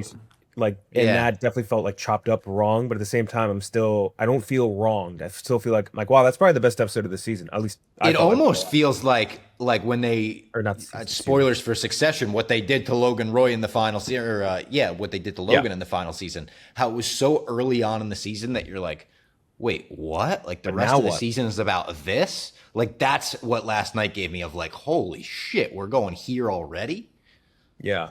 But that's what I like. I think that was like Oh, yeah. me Oh, one that of was one of sick. if not the singular best episode of this series so far. Like I was like that had all the retro throwing stuff that you like, intrigue, not like overbearing with action or anything like that. Just like you're interested in the political machine more than anything else. Yes. It's good, great line deliveries too. So Really good. Yeah, Emma Darcy's coming for every award Beast this mode. year. I also watch Cape Fear on Apple TV. not yet. I don't think I like it, but I'm going to keep watching it. I don't know. It's weird. Cape Fear's not up there for me in terms of Scorsese. Like it's good. I like the Cape Fear movie, but much better than the show. The show is, I don't really, and he's involved with it. He's executive producer. It's just, I don't know. Bardem's great. Javier Bardem's unbelievable in the show, but everyone else, like Amy Adams, feels very miscast. It's weird. It's a weird show. Like it doesn't fully work, but I'm still watching it. A couple other things. That Michael Fassbender show nobody watches is back. I saw. Yeah. The what's it called? What's it fucking called? The agency? The Agency. right. Yes. Oh, Yes. yeah. I went to start it last night. I don't remember a single thing from that first season, so I don't know what I may have to watch like a recap video or rewatch it to even I was like, fuck, I don't remember any of this. It's got a good cast. I'm looking at it now. You got it's got Jeffrey an amazing- Wright, it's got an Richard amazing Gere in cast. there. Yeah, like, Jesus Christ. Wow. Fantastic cast. Fassbender, Wright, Jodie Turner-Smith, Catherine Waterston, fucking Richard Gere is in it. It's a good show. I don't remember any of it. It was a good fun watch, but I don't even know if it's good. It's like the perfect just binge. It's all out there. The whole thing got released, so we'll see. They No one released else got everything. entirely released. It was weekly release last time. Now it's just dump. They dumped the whole thing out there. It's Paramount, right? Paramount Plus. Yeah. Yes. Because I was doing a Jackass rewatch, and that's how it was at the top of my There you go. feed, and I was like, "What the fuck?" Kenjac, I know you watched the same movie I watched, the band movie from U-Bowl, fucking Army Hammer movie. Citizen Vigilante. Yeah. Oh man, what a terrible movie! Holy shit. 90% of the movie is just him sitting in his apartment, like loading the same gun 50 times. Like it's just a stupid Not movie. the career revival he might have wanted. No, and you know what sucks too is like it not sucks, but like it's just funny. They're both, you could tell neither him nor Army Hammer, like their heart's not in it at all. Like Army Hammer's delivering these lines, which are like pretty fucking racist, I guess, but like he's just like very not into it, and like you could tell it on screen, which is very funny. So yeah, not great. That's bad. I'm trying to think of what else I saw or watched. Did anyone watch The Bear? Yeah, I this watched the last first season. episode. Yeah, I think haven't it's a really good started yet. finale. Good first episode. Does- I hadn't watched Gary, so I watched Gary. I thought that was actually really good. Okay. Does what happened at the end of Gary carry over? Okay. I was wondering Briefly. about that. I also, by the way, Kenjac, I saw the invite last night. 100% right. One of the best of the year. Really Ooh, fun. I think it's my excited number for one that. right now. I'm seeing it tonight. As we speak. I wish I would have seen it before so we could talk more, but we'll talk about it next week. Oh, I watched So on good. Netflix voicemails for Isabel with Nick Robinson and Zoe Deutsch. That was Oh, my mom loved it. My mom said it was generational. There's an intended audience for that, and they definitely ate that up. Yeah. It's a little too depressing for me. There's also a plot that like I hate being suspend disbelief guy. Like I'll believe like whatever. Like I'm looking at a box set of The Mummy next to me. Like yeah, Brendan Fraser fights fucking mutton, but there's something about there's something that happens in that movie that kind of moves the plot along. But I'm like, well, that wouldn't happen on a phone. The phone doesn't do that. I was like, the phone doesn't do that. I'm like that just doesn't. Which I'm going to say it really quickly. I'm going to if you don't want spoilers for voicemails for Isabel, I give you a second. Okay, she has voicemails from her dead sister, and her phone updates, and all of her voicemails get deleted. That doesn't happen. No, but I could see that. I could see being an older person and thinking, Yeah. oh no, Like clearing your answering that machine. must be a thing. Yeah. Am I going to rate it any lower because of that? No, but it took me out of the movie completely. I was like, oh, that doesn't happen. That just doesn't happen. She should have the phone should have broke or something. Yeah. Yeah. Anything else watched? Oh, and then shout out Your Fault London for those who have watched that franchise, which was, I believe, a Spanish franchise. It's the sequel to My Fault London. They've now made the English version. It is one of the most vile things ever created. It's like a YA show, a movie about a girl who starts to fall in love with her stepbrother. Ugh. Yeah, it's like pure like smut trash, and I love it. It's Garbo. It's like British American Garbo about two step siblings falling in love with each other. It's brutal, but it's like the I say that, but I was just praising House of the Dragon. I guess there's Yeah. just as much incest in that show. Yeah. I in terms of physical release, what I picked up, I've gone way too far recently. It's gotten really bad. In a good way. Recently. There's too much stuff.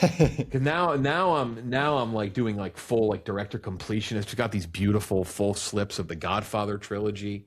I bought my first one click, which is you just get everything in one buy, and you get multiple versions of the same movie, and people will break them up and sell them, which is what I'm going to do. But I got the Dark Knight trilogy, and you get Nice. two of these per movie in the box for the trilogy, and people collect the whole box and keep the whole box. I got that. I've been getting. So now I've been trying to get. I got like Dune. I got Two Sinners. We're stocking up. Two Sinners. This guy's doubling up on Sinners. Double fisting Sinners. But in terms of like smaller releases that I got, there's two box sets that I got, which were pretty awesome. And then I got the worst designed physical release I've ever seen in my life, and it's a shame. I got from Second Sight, I got The Hitcher, which is fucking awesome. Second Sight makes the best box sets of any movie. Hitcher's fucking incredible. Look at this Lars von Trier box set I got. This thing is fucking massive. All of his movies in this box set. And then this just chungus box from Umbrella. And this is kind of what put Umbrella on the map. Super Mario Brothers. Look at this. You get the full book breakdown of this just dog water movie. Oh, I love this thing. But look Looks at like this. VHSs. That's kind of cool. So during Prime Day, there were some sales on some certain sets. Like this Superman box set was like $30. You get all of you get the Donner cut and everything. But the Mummy trilogy as well was like $20. And it is, without question, the worst designed package I've ever seen. So I'm going to potentially ruin the discs. So look at this. It's all right, cool. Oh. The Mummy, the discs, if you tip it upside down, these things are gone. I opened it up out of the box. The discs are rolling around my house. The disrespect to Brendan Fraser by making this shitty Mummy case is just bad. Never seen that there's before. Prime It's Day weird. deals and stuff like that. But yeah, we're in a full reorg. We have towers next to me and everything. Oh, this one too. Kenjac will like this. Got Studio Canal, the Highlander box set. Bangers. Well, banger singular. The rest of them suck. Yeah. What percentage of the Blu-ray or 4K discs that you buy never get watched? I mean, I have a list, so I have a running list because I do get a lot of blind buy, especially on stuff like Radiance, which does like a lot of like Yakuza and just Italian crime stuff. But I try. I'm gonna have years ahead of me, but I open everything, and especially the special features. I try to all those ones I showed you. I popped in, except for the Godfather, but that's it's the Godfather. I have that. But the Mario Brothers special feature stuff, I pop that in. Look at some of the Lars von Trier special feature stuff. Now I try to and I have a list. I want to make sure I watch stuff. I see collectors they just leave shit in the package. I'm like, what the fuck? Fucking open it. You're supposed to. That's crazy. You're supposed to watch it. My favorite thing to do is when I'm working, instead of throwing a movie on completely, throw on the director's commentary. Whatever commentary is available, because it's like a podcast. Yeah, that's what I'll do with a lot of these. Now again, Bob Fox. Don't get me wrong. I have a lot to get through here. Years. I was gonna say there's so many, and if that was just Prime Day, I would be overwhelmed with my list growing and growing. Extenders on my shelves. Yeah. Yeah, that's this guy's. But no, I try to watch. I've been a little slower lately, especially too on some of the newer stuff, because I try to watch some of the older shit too. So, yeah. All right, before we go and do our list of the most disappointing comic book movies of all time, we have an interview. Joe Truglio stopped by to talk with Kenjac and I about Gail Daughtry and the Celebrity Sex Pass, a new comedy movie releasing July 10th, which he starred in alongside Zoe Deutsch. An absolute legend. Superbad, I Love You Man, Party Down, Brooklyn Nine-Nine, and so much more. Here's our interview. All right, here with the amazing Joel Truglio to talk about Gail Daughtry and the Celebrity Sex Pass. When her fiance uses their Celebrity Pass agreement, Midwest bride Gail Daughtry travels to Hollywood seeking revenge by pursuing her own celebrity encounter. If you are watching this right now, it is already out, and you can go watch it in a movie theater, which you should, as with any comedy, because we are big proponents. Go see comedies in theaters. Go see comedies in theaters. We need it. We need it. We need a laugh. You want more comedies? Go see these things. Go see them. Exactly. You know what's always funny? We talk about this a lot. The same people that will go out and complain everything's a remake now. Everything's a remake now. They will not go and you have to go out and see an original movie. Yes. It's different. It's a different experience. It's just I know it's dying a little bit now, but we're hoping people come out and see this movie. This is the strongest May for cinema since pre-COVID. Is that right? Yeah, this was I like that. Which is great news. So I think we're making a little bit of a comeback. Yeah. So Gail Daughtry, how special is it for you getting to still do so much work with the guys from the state? I feel like it's such a special and unique kind of situation you guys got. It's incredible. I mean, it doesn't go unnoticed for any of us in the state that still work with each other. Just working with your friends that you've known since you're 17, and the shorthand, and everything about them. It's just amazing. And then, excuse me, my voice is gone because when you make history like the Knicks did, there's a price you pay. Last night. And then when you have people like Zoe and Miles and Ben, the new faces that are able to jump into this like wonderful family that you've had for so long, it makes the whole experience just so much better. And they're so good. All the kids. I'm kind of curious too how the little kids, there's like 30 something. The adults that are younger than us. How does that work though too? Because you guys have such an established, like, I'm sure, shorthand and like working repertoire, like, and then you bring in these new people. Is that kind of tough, like, kind of mesh getting between you guys? No, I mean, you'd think it would be, but like David Wayne creates such a great vibe on set where you feel very safe and you feel like you could do no wrong, and so you're able to like stick your neck out and make a fool of yourself and goof around. And I think, Zoe and Miles and Ben and all the new faces, like, just felt that, and we're able to just lock into the weird comedy that this movie is. You play a bodyguard that follows the will of a very powerful woman. Yes. Would you say Brooklyn Nine-Nine helped with that at all? I would say, it's funny, like, for some reason I have so many law enforcement roles on my resume between Reno 911 and the movie Paul, where I played an FBI agent, and Brooklyn Nine-Nine and a million others that every little bit helps. Every little bit of, any authority vibe helps. When you're doing a role like that. Yeah, you and weirdly enough, John Hamm, who was obviously in the movie, plays a ton of cops. He's got a lot of cop roles on his resume. Sharp looking man, chiseled face, make good cops. Yeah, do you remember, was it Fast Times, the Royale? You're like, the whole 90% of the movie, he's not a cop, and then the last minute, bang, FBI agent. Rug pull. Yeah, Surprise. Yeah, we got you. He's a cop again. So you mentioned David Wayne. You guys have been working together for 3+ decades now at this point. So, like, what is his style like to you as a director? Because I feel like his sort of comedies, the ones that we grew up with, have such a unique sort of taste compared to like even the other ones that we love growing up, like the Apatows or whatever. Yeah. Like his style just feels very unique. So how does he direct that you think is different? Well, it's similar to it, again, not to kind of repeat myself, but it goes back to like the mood and the vibe. And his comedy, David had such a like meta comedy, like commenting on tropes or cliches that it's easy to get heady about it, but what's nice is that he'll always be kind of joking on set and making you feel relaxed and open to ideas, improv. I mean, again, it's a vibe. Like it's important that when you like do these movies that you just are able to just take a breath and ready to like drop your pants and just go crazy, like make a complete ass of yourself. Yeah. I think like you could definitely feel that, especially through his entire filmography. Like just a very free flowing kind of vibe, which is like maybe less. I don't want to say like less scripted, but like it feels like a little more unique. Or there's like a joy to the performances where. Both in this movie, I think in Wet Hot American Summer, when you're watching the people on screen, you could tell that they're having a good time. Yes. And we were. And if you're having a good time, it's going to show. I would say that to a lot of the great ensemble stuff, certainly Brooklyn Nine-Nine, Reno. Even on Brooklyn, you can kind of tell that people like each other and they're just in sync with each other and want to be around each other. Yeah. Would you say that like contributes to? I mean, you get a lot of actors giving very gracious portrayals of themselves. Do you think that's where that is that comfortability? It's trust. It's trust and the comfortability and being in on the joke. Yeah.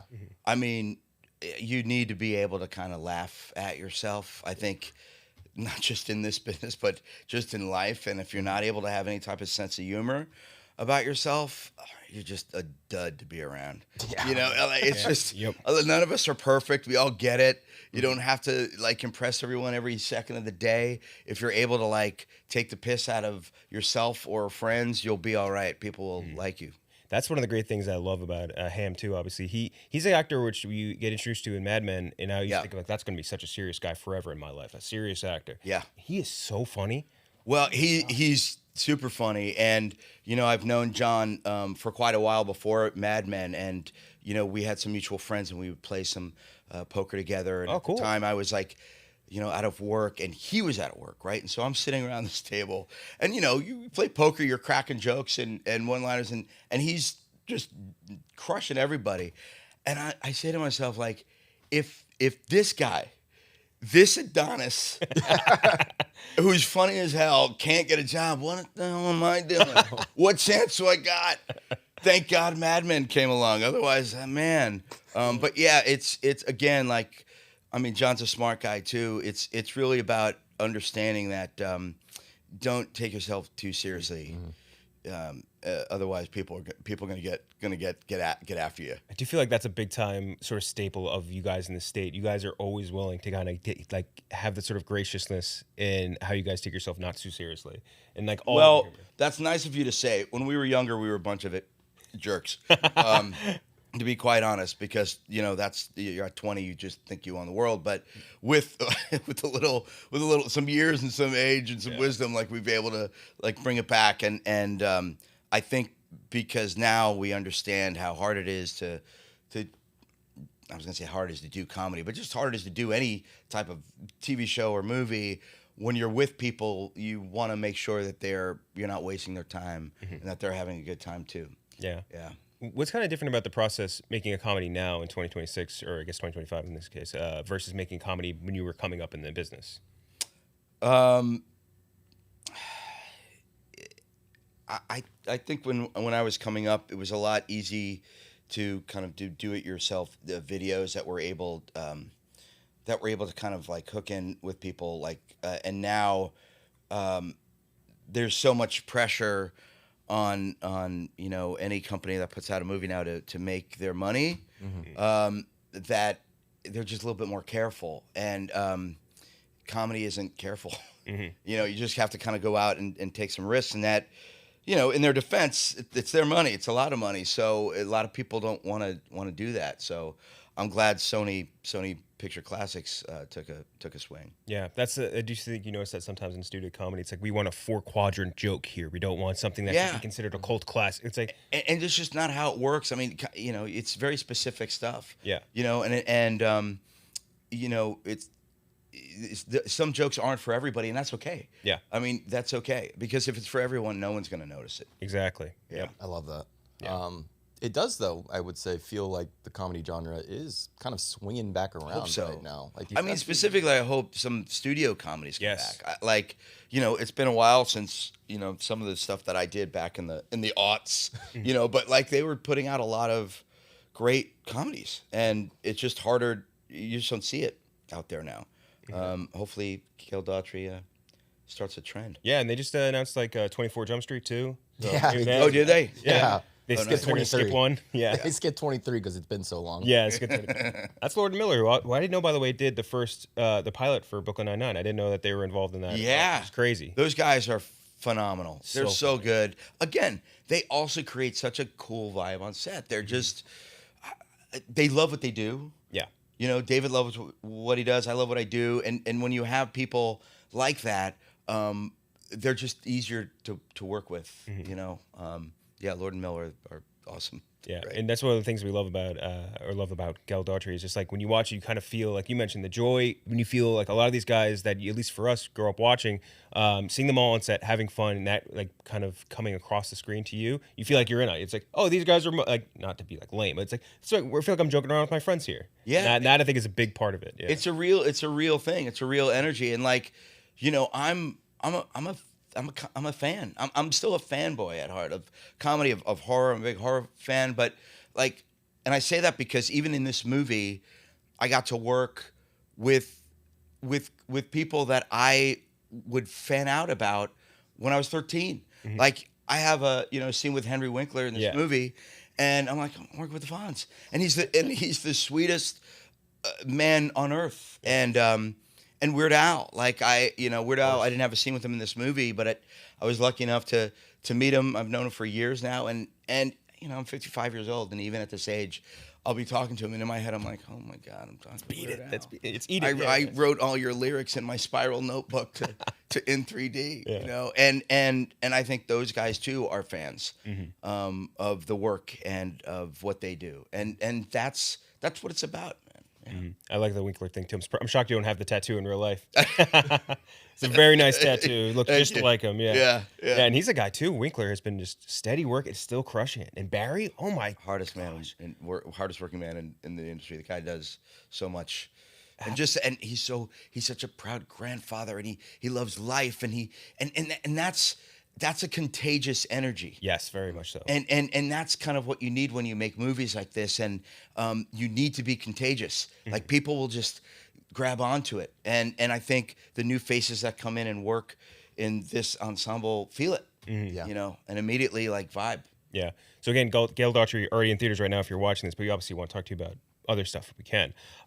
We grew up watching all movies. Like you, I think, are maybe, if we're thinking about the actors that we've quoted the most growing up in like high school and college, you're definitely one of them. Thanks, which is crazy. Like it's crazy how many times I've said lines that you have said because that's how comedy works in high school, is who can say the lines the most. Who knows the line? Yeah. yeah. But for me, it was like, you know, remembering Eddie Murphy's Delirious special. Yes. Where, you know, we all have those heroes that you're just like, all right, I got to do the impression now. Yeah. At school, yeah. If I do the impression the best, everyone's going to love me. Yeah.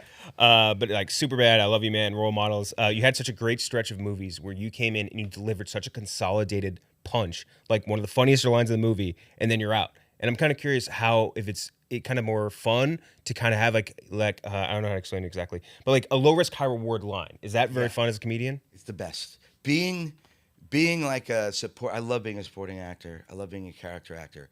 But scenes like that are the best because you go in, you attack the scene, you get in, you get out, and like the weight and the burden of carrying the movie is not on you. I love those roles, and all those movies again were such a big part of why I loved making movies, to be able to do little memorable scenes like that. Yeah. So thank you. Yeah. I mean, we do like big top 50 lists that we'll reveal over the course of a few episodes. And the last one we did was top 50 of the 21st century. But next up, we got comedies, all time comedies. Yeah. And like basically like we all submit, 100 movies, and then it gets, scored and like ranked choice voting. And so it gets collaboratively ranked. If I had to guess, Superbad will be on that list. No spoilers. Among others. I honestly feel very lucky because, like, it would be easy to be like, yeah, that's how I plan. I try to plan to be in like these memorable historic comedies, and no, you don't. You do the work before, but so much of it is luck, and so much of it is just for me just doing the best you could in the scene, and hopefully people will grab you. Like, so many people were part of all that success that I had in those movies. And Allison Jones is an incredible casting director, and she was a fan of the state and got me in on Superbad. And Paul Rudd, who I'd known since Wet Hot, introduced me to Judd Apatow, who put me in so many of his readings and eventually the movies. And there's so many people that go into me being where I am, and anyone being where they are in this business, for sure. Yeah. Can you feel it when like you're on set though, and you can like really tell like that movie is going clicking, like it's like humming? Yeah. You don't know that it's going to maybe make the impact culturally, certainly, but you feel the vibe. Like there's, if it's clumsy or sweaty, you feel it. And you're like, we're trying too hard on this. But those movies, that wasn't the case. Yeah. Wow. Yeah, I didn't know. I'd watched an interview where you mentioned that your big scene with Jonah and Michael, like you kind of improv a lot of that on the spot, which feels very nerve wracking. No, Jimmy. I was so nervous. I was so nervous for that. I had met the director, Greg Mottola. I had known from New York. We kind of had the same kind of social circle, so I knew him a little bit. But that was the first time I met Bill Hader, certainly Jonah, and Michael. I think I'd met Michael before that briefly, but I knew that it was kind of a big opportunity, and a lot of that energy that you see in Superbad is genuine nervous energy. Yeah. That there's the scene where I'm putting my hands on my knees and I'm nervous as hell. Like I'm just like because that was the first. I hadn't done that much improv, and Judd and Greg just keep running with it. Jonah's brilliant at it, of course, and Mike, they both are. But I was fairly new. Like the sketch comedy troupe I was in, we didn't do a lot of improv, so I was pretty nervous. Yeah, I can't even imagine. That would be. I mean, you're just like, I'd never be done funny. it before. I just showed up, delivered a few iconic lines. Yeah. So I always imagine is like just showing up and saying like, yeah, no, just be funny. I'm like, I don't know about. So I love you, man. There's so many lines that were like you mentioned, very pervasive for us in high school and college and so on and so on. I think Hank Bardukas, for some reason, that really clinged on. Slap the bass made it too, but then give it everything you got. And I still get that and Are You on MySpace were probably the two big. That and Your MySpace, and then Here We Go Galaxy. And Here We Go Galaxy. So, quick story. So, when we shot that scene, we just had kind of a handful crew, a skeleton crew rather. And, the stadium didn't know. I mean, the people that run the stadium, of course, knew we were shooting, but the fans didn't. And so, when Paul and I were doing it, we had extras around us, but then there were some other fans that didn't know we were shooting a movie. We had the camera down there there was no big lights, and they're just saying, "Shut up, shut up!" And then they put us on the jumbotron, and I don't know if you guys have ever been booed by about 24,000 people, but it's a rush. It's a rush.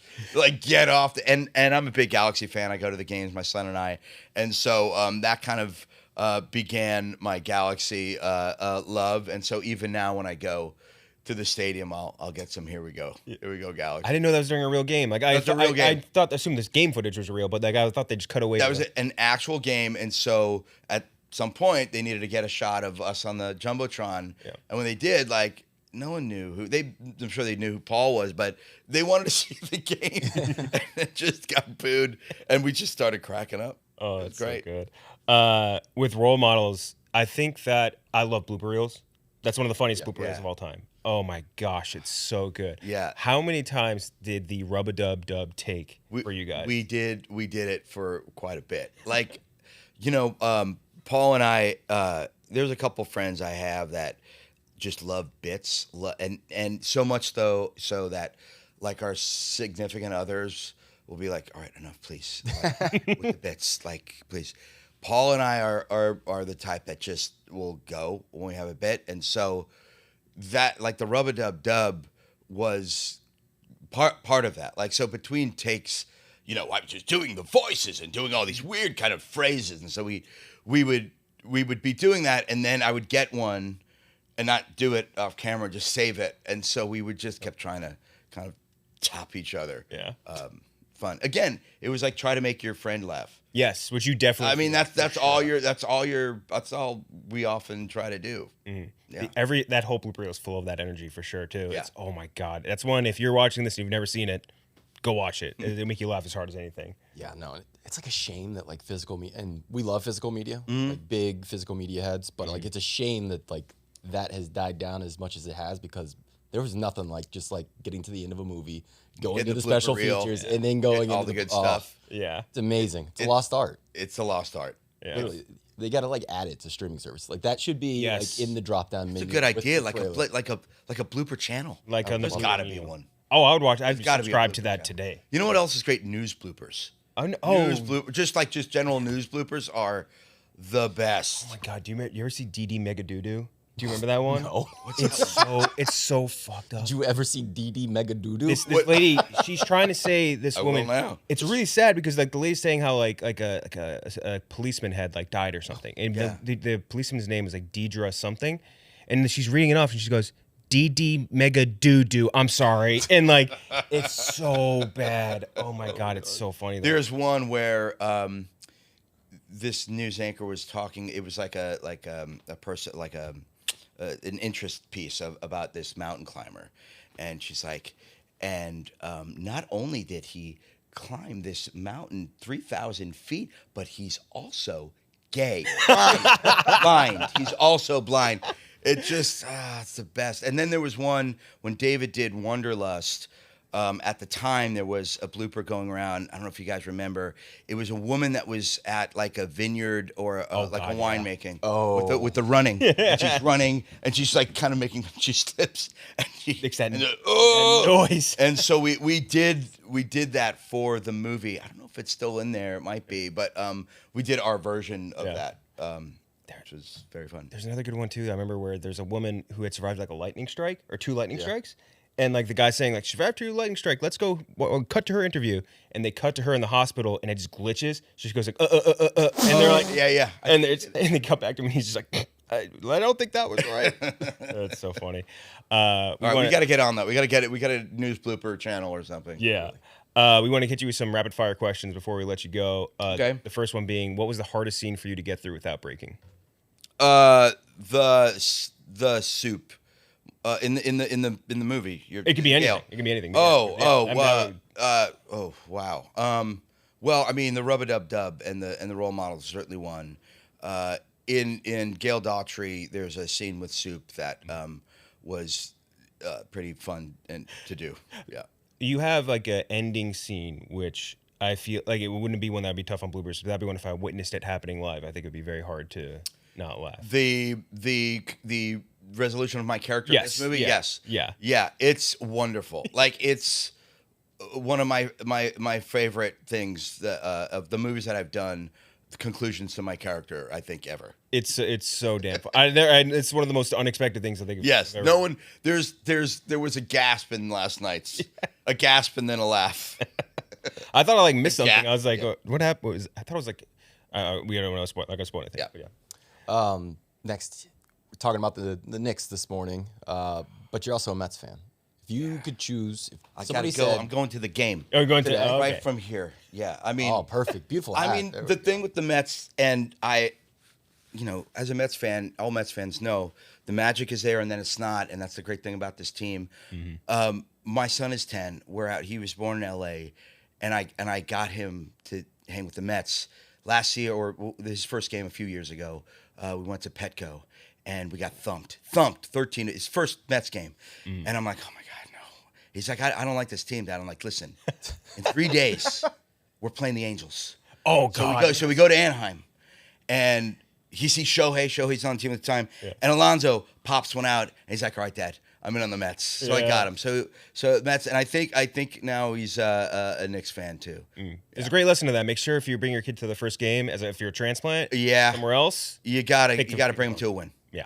You gotta bring him to a win. But if you had to choose, if somebody like came to you and was like, I'll give you an Oscar, or the Mets bounce back this year and win a World Series? Mets bounce back easily. I'm still trying to get first pitch.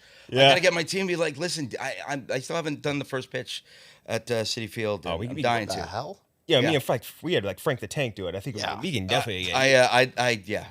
In fact, someone asked, will you do it for the Dodgers? And I'm like, no. Yeah.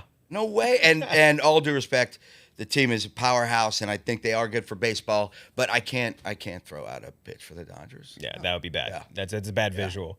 Like a lot of comedians, you've dipped your toe into horror. Yeah. I'm kind of curious, if you could direct an installment in any horror franchise, what would you do? That's a good question. Creepshow has a series going on, and I'd love to do an episode of movie. A movie. Yeah. Yes. Oh wow. Ooh yeah.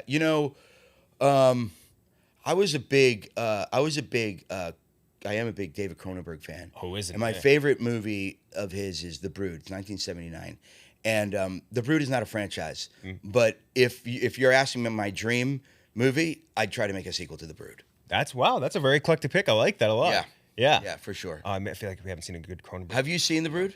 I saw it when I was like with my dad. First, don't ask me. He loved letting me watch really, really fucked up movies when I was younger. Dad. Yeah, that's me and my wife. We don't get into arguments, but like she's more responsible than I am, because I keep wanting to show Eli, our son, movies he shouldn't. Yeah. Here, come watch The Fly. Yeah. We watched Sixth Sense recently, and he loved it, and he figured it out at 10 years old. He's like, one of these two are dead. Is that right? And I'm like, I guess we'll just have to watch. In 1999, all of America didn't get this. No one got it. Oh my God, you got the next M Night. Yeah, hope so. But I love that pick. Yeah. He's coming up in like the perfect time to like really get into horror too. Yeah. Have you been watching any of the like new horror stuff that's come out recently? Oh, I haven't seen Backrooms yet. It's 20 years old. It's crazy. Yeah. I saw Obsession, which is great. Yeah. Fantastic. I mean, I'm a big fan. I mean, I'd like to thank Jordan Peele to bring like the comedians into the horror genre. Danny McBride did Halloween. And, like, and Danny and Zach Krager and all these guys. I love it. I mean, I was collecting Fangora magazine well before. Fangora magazine and Mad magazine were the magazines of my childhood, and reading Stephen King. So my love for horror began even before comedy. Yeah, I love that. It's weird how like those two genres just like they really mix. Their immediate reactions. That's the best. Like you're either gonna laugh or you're gonna scream, and if you don't, it didn't work. You know.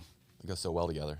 We read that you're a big fantasy head, like huge into fantasy football. Oh yeah. Oh my yes, yeah. I'm yeah. Do you have one player to look out for this year? Well, I had Stafford and Puka last year, and I'm going to go after them again. I mean, I'm a big Rams fan. This year, I mean, yeah, I'm gonna. Yeah, you're friggin' lucky. You just got Garrett. Like, it's. Yeah. What are you gonna do? You guys should win. Well, I mean, the pressure's on. Yeah. The pressure's on for sure. I mean, having like McVay and Les Snead at the helm, I just feel it's just nice to have confidence in your organization. I'm one of like 10 Chargers fans on the planet, so like we're like the 8th most liked football team in the city that they're in, so that's not fun. That part of it sucks. Yeah. We're just always being the little brother. I'm a Bengals fan, so. But fantasy, I'm a big. Paul Rudd actually got me into fantasy. Oh wow, yeah. Like I think one of the first players I drafted was TJ Huzmanzada. Oh my god! Like that's how far back we're going. You're in the league. It feels like you would have been in the league. That's yeah. Well, we have a league with Ham and Paul and. Oh no! So there was the show, the league. I was. The league. Oh yeah. I felt like something you would have. Paul and Paul Shear and those guys. Yeah, and the great show. Yeah. I did a bit on the league, I think, I think I did it, and then I still get residuals for it, but I don't know if I'm actually in the episode. That's the life right there. They either cut it or the scene. I don't know. Anyway, what are 3 of your favorite movies? Of my favorite movies? Yeah. Well, the movie that got me wanting to be in this business is Jaws. Of course. The other movie that I love is a Peck and Paul movie called Pat Garrett and Billy the Kid. I've never seen that, but I do like Peck and Paul. It had Bob Dylan's in the movie. He does the soundtrack. You have James Coburn. It's just a plethora of these amazing character actors that I love. And then, I mean, if Goodfellas is on, it's not going off. Yeah. Oh yeah. I know I didn't name any comedies. But I mean, there's just too many. All the regular ones, all Caddyshack and the ones from the 70s. Of course, being there. And then last question: what's something you've been watching lately that you think more people should check out? Oh, can be a movie. Could be. Like what I watched? I watched The Dark Wizard documentary on. Madoff, right? On Dean. No, Dean Potter. He's a mountain climber. Was it The Wizard, the one with De Niro, where he plays? That's the Madoff one. I'm thinking of it. This was a documentary I saw about a legendary mountain climber that I was sucked into. Are you big into mountain climber stuff? No. I feel like it's the second time you've mentioned mountain climber stuff. I did. What was the other one? I forget what the other one was, but all right. Well, no, but I do take a lot of hikes. I remember I interviewed Alex Honnold like years and years ago. The guy that did Free Solo, like the yeah. That's like a mind that was crazy. Mm-hmm. He was climbing that tower. He climbed that tower in Taipei. Mind is just like what's his name? Alex Honnold. Yeah, I think he was kind of Dean, the main guy in this documentary, his kind of rival. Gotcha. That makes a lot of sense. Yeah. But again, Gail Daughtry, you got to go watch it. If you can, we cannot emphasize this enough. If you are someone who is pissed about why are they just remaking stuff, why is everything so safe, go watch original movies in theaters and then you get more of them. That's just how it works. It's a basic like return on your own investment there. So go watch original comedies like this. Super funny. Check it out. Thank you so much for joining us. Thanks. Go Knicks. Yeah, you can go Knicks. All right, list time. Top 10 most disappointing comic book movie releases. We all submitted our list. There's some similarities. There's one huge difference, which is very funny. We'll get to that. Number 10. 14 for Gooch, 4 for me. 14 for Kenjac. I thought this was going to be on Robbie's list. Robbie saw this movie 9 times in theaters because he used to work in a theater. That's Batman versus Superman. Oh no, yeah, no. I when I watched this initially, I liked it. I grew to be more negative about it over time. But I was working in theaters at the time, as you said, and I got to go see it at like 3 a.m. the night before it opened, and it was like, I don't know, it was just a cool experience. I had never done that before. I was wearing my Batman pajamas. I loved The Dark Knight Returns, so the fight at the end, I was like, they put that on live action. And then like a couple of rewatches in, I was like, ooh, this wasn't as good as I thought it was. But in the moment, I wasn't disappointed. The Ultimate Cut's kind of fun, but like, and yeah, the hype for this, I mean, a podcast that like inspired me to like want to do movie podcasting, The Weekly Planet, like their entire point of their show was leading up to the release of this. So like there was listening to that shit. Like I just like this was going to be unbelievable. I saw some shit theater in near King of Prussia in Pennsylvania. The place stunk. People booed during the movie. It was a disaster. It was a disaster. High on my list, 4 for me, but on both of yours, Gooch and Kenjac. Like, it's in a weird spot for me. It's like very disappointing. I do think it's better than a lot of people give it credit for.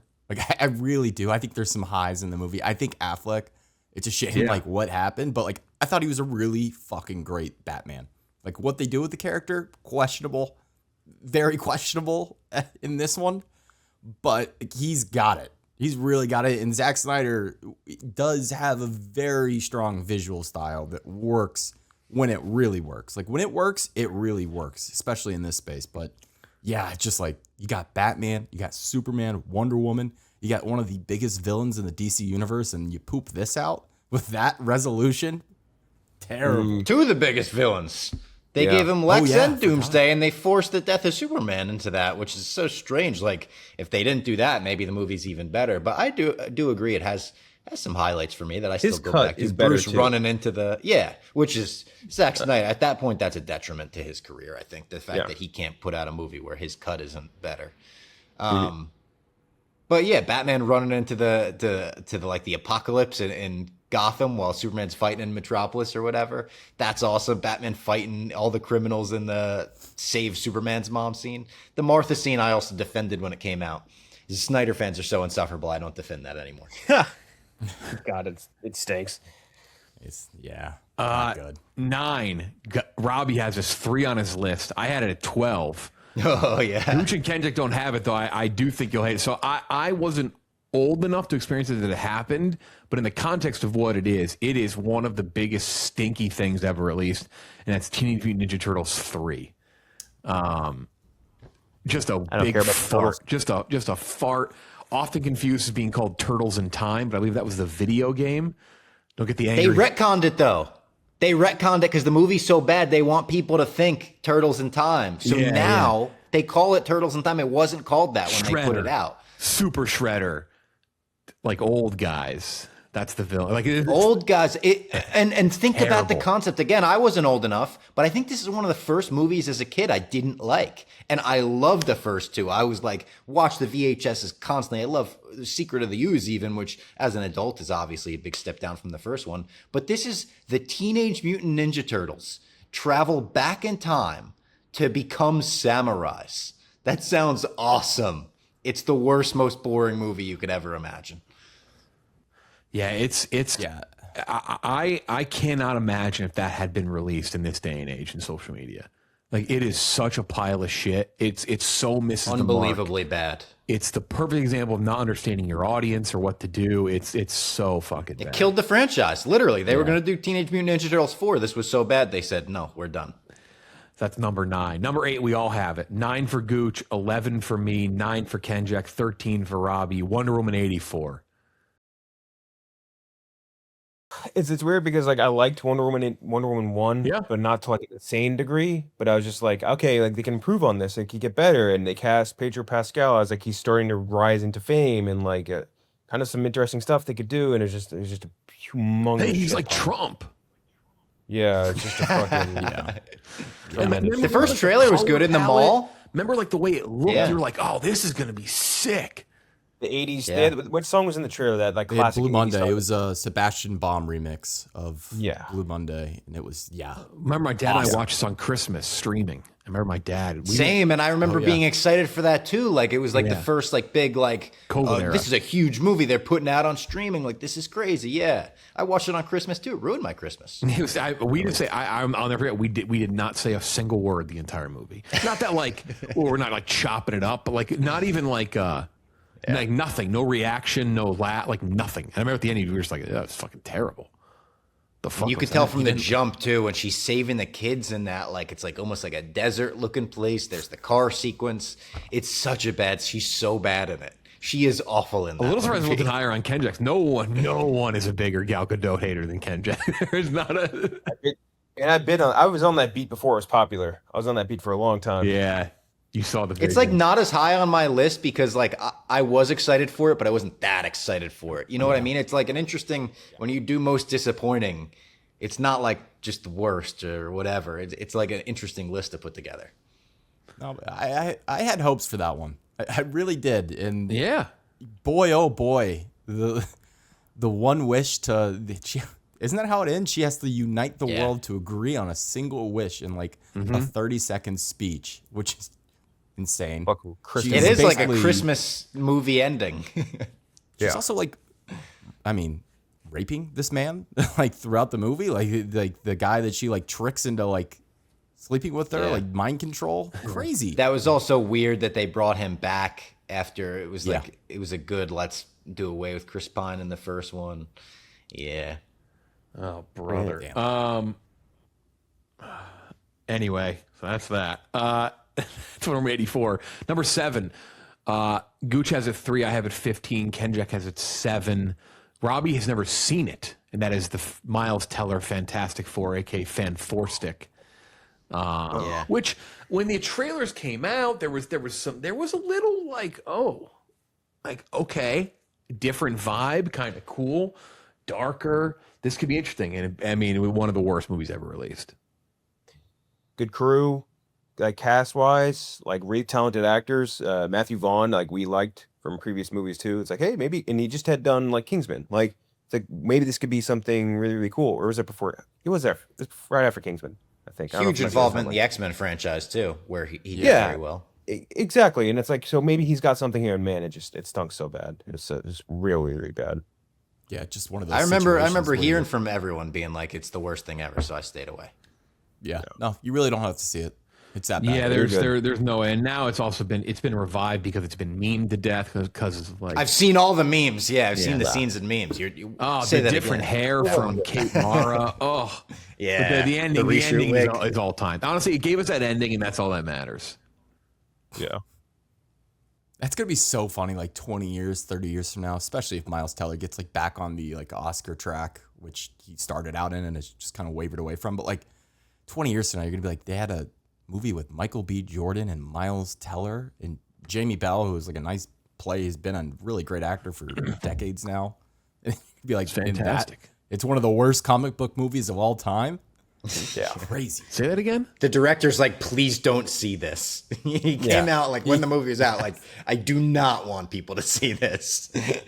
Yeah, he had that all. It's one of the most infamous tweets in like film Twitter ever. Josh Trank saying, Yeah. "There's a cut of this movie that exists that's better. You'll never see it. That's sad." Something like that. I mean, that's not word for word, but it's like close to that. 6, number 1 for Robbie, 8 for me, 13 for Gooch. Ant-Man and the Wasp: Quantumania, which I would agree on. I didn't hate this as much as some people did. I don't think it's very good. Don't get me wrong, but this was one that felt like, man, this could be big. Kang. Like, this is going to be... It was Kang! That fell apart for many other reasons. Do you remember what the Marvel execs were saying? They were saying, this is the Empire Strikes Back Yeah. of the Marvel Universe. This is the biggest cinematic event since the Avengers. We had gotten Kang in Loki, and he was a home run. Yeah, it was like, Jonathan oh, Majors this is was definitely... such a hit in Loki, and that was like, he's the unbelievable guy. ending scene, and then nothing. No, and I would say I didn't hate it as much as most people hated it. Even though it's number 1 on my list, it was just lower tier Marvel. It's one of my least favorite Marvel movies. I didn't hate it. There were aspects of it I liked. The Jonathan Majors, Michelle Pfeiffer, like flashback stuff, really well handled. But then, yeah, he loses to ants at the end. Nobody of consequence dies, or there's no stakes at the end at all. And it's just like, oh, back to the same. Cassie Lang, oh, what an awful character. What an absolutely. She doesn't tell her dad she's got a super suit for half the movie because she needs to be in danger for half the movie. They bring in Bill Murray as White Lando Calrissian for no reason. There was just a lot with this where I was like, this could have been amazing. You could have kicked the door down of Kang, had him fucking kill off Ant-Man at the end or do something crazy. And then it was just, it's a movie I never returned to. Also might be the ugliest movie Marvel's. It's Very ugly. ugly. It's so ugly.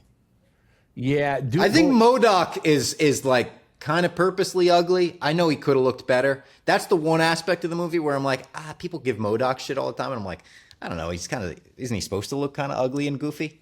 He's kind of a dick. tough character to do. It's a tough character.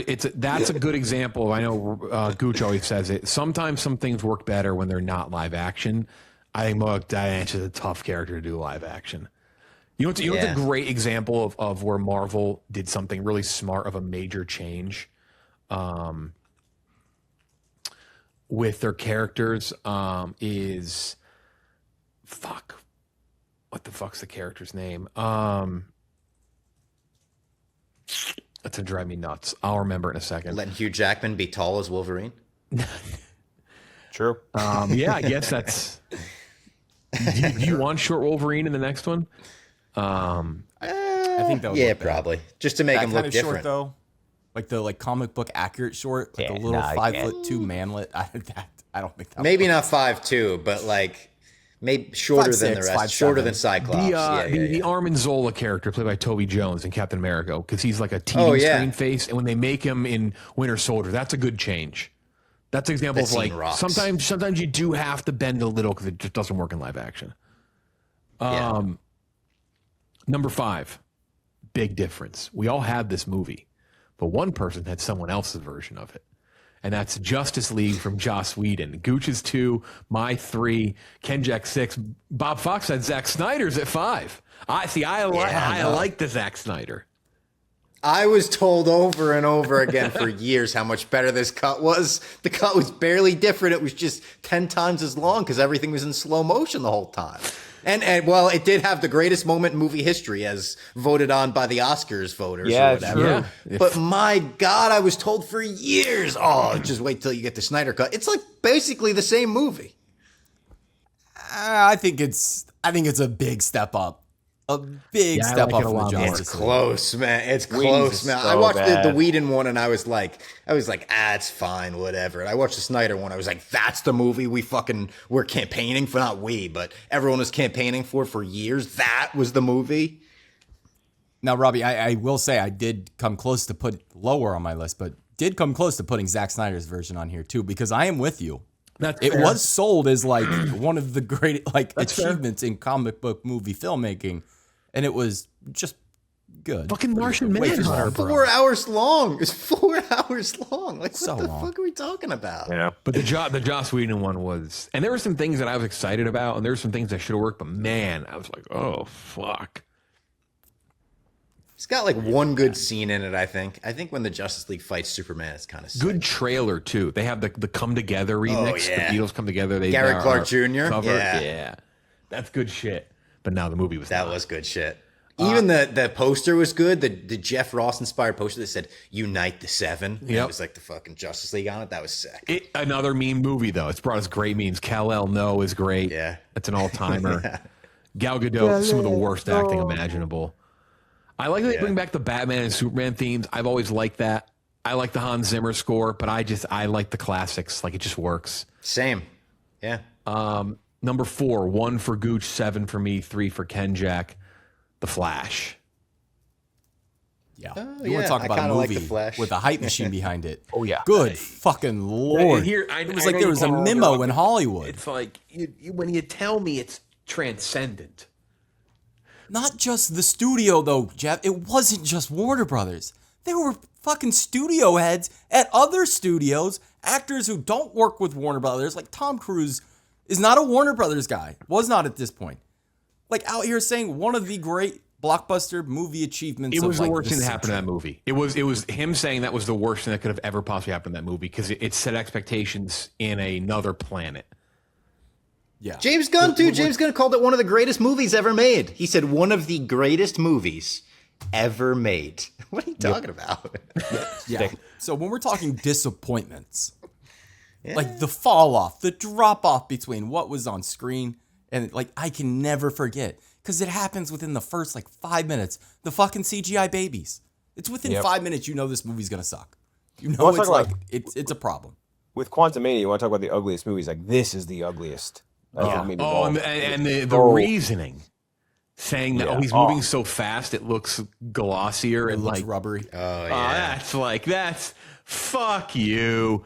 Fuck you. That is the most patronizing gaslighting bullshit I've ever heard in my life. Oh, he's going so fast. I didn't hate this movie. I definitely didn't hate it, but it has those ugly shots. I love the Keaton There's the parts are great. ugliest. Yeah, the Keaton the stuff is really turnaround stuff too. When they do the turnaround shot of the three of them, and it looks like a video game is about to start. It's like your character like gets into place. That's bad. But the Keaton stuff is great, and that's like half the movie is Keaton the stuff. Keaton's in the that middle makes of you it. with Supergirl. Where I was like- the Batgirl might have been ass, but like we would have gotten so much Keaton, and it would have been I know. bummer. Affleck calls this his best performance as Batman. You know that? He says he finally figured it out in the got it. Flash. It's like, I don't know. He's in it for like 5 remember minutes. They brought the two people back from the dead. Oh, Michael Channing.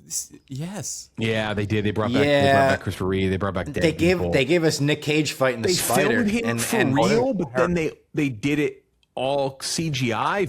And he's like, I don't know why they did that. It's kind of weird. I filmed this. Kind of like that can't they wait for gave us Brave and the that. Bold, I baby. was eating the slop there. I was really eating the slop. So number three, we all have. I kind of think I should have put this as one. The more I think about it, 8 for Gooch, 2 for me, Kenjac 4, Bob Fox 8, X-Men Apocalypse.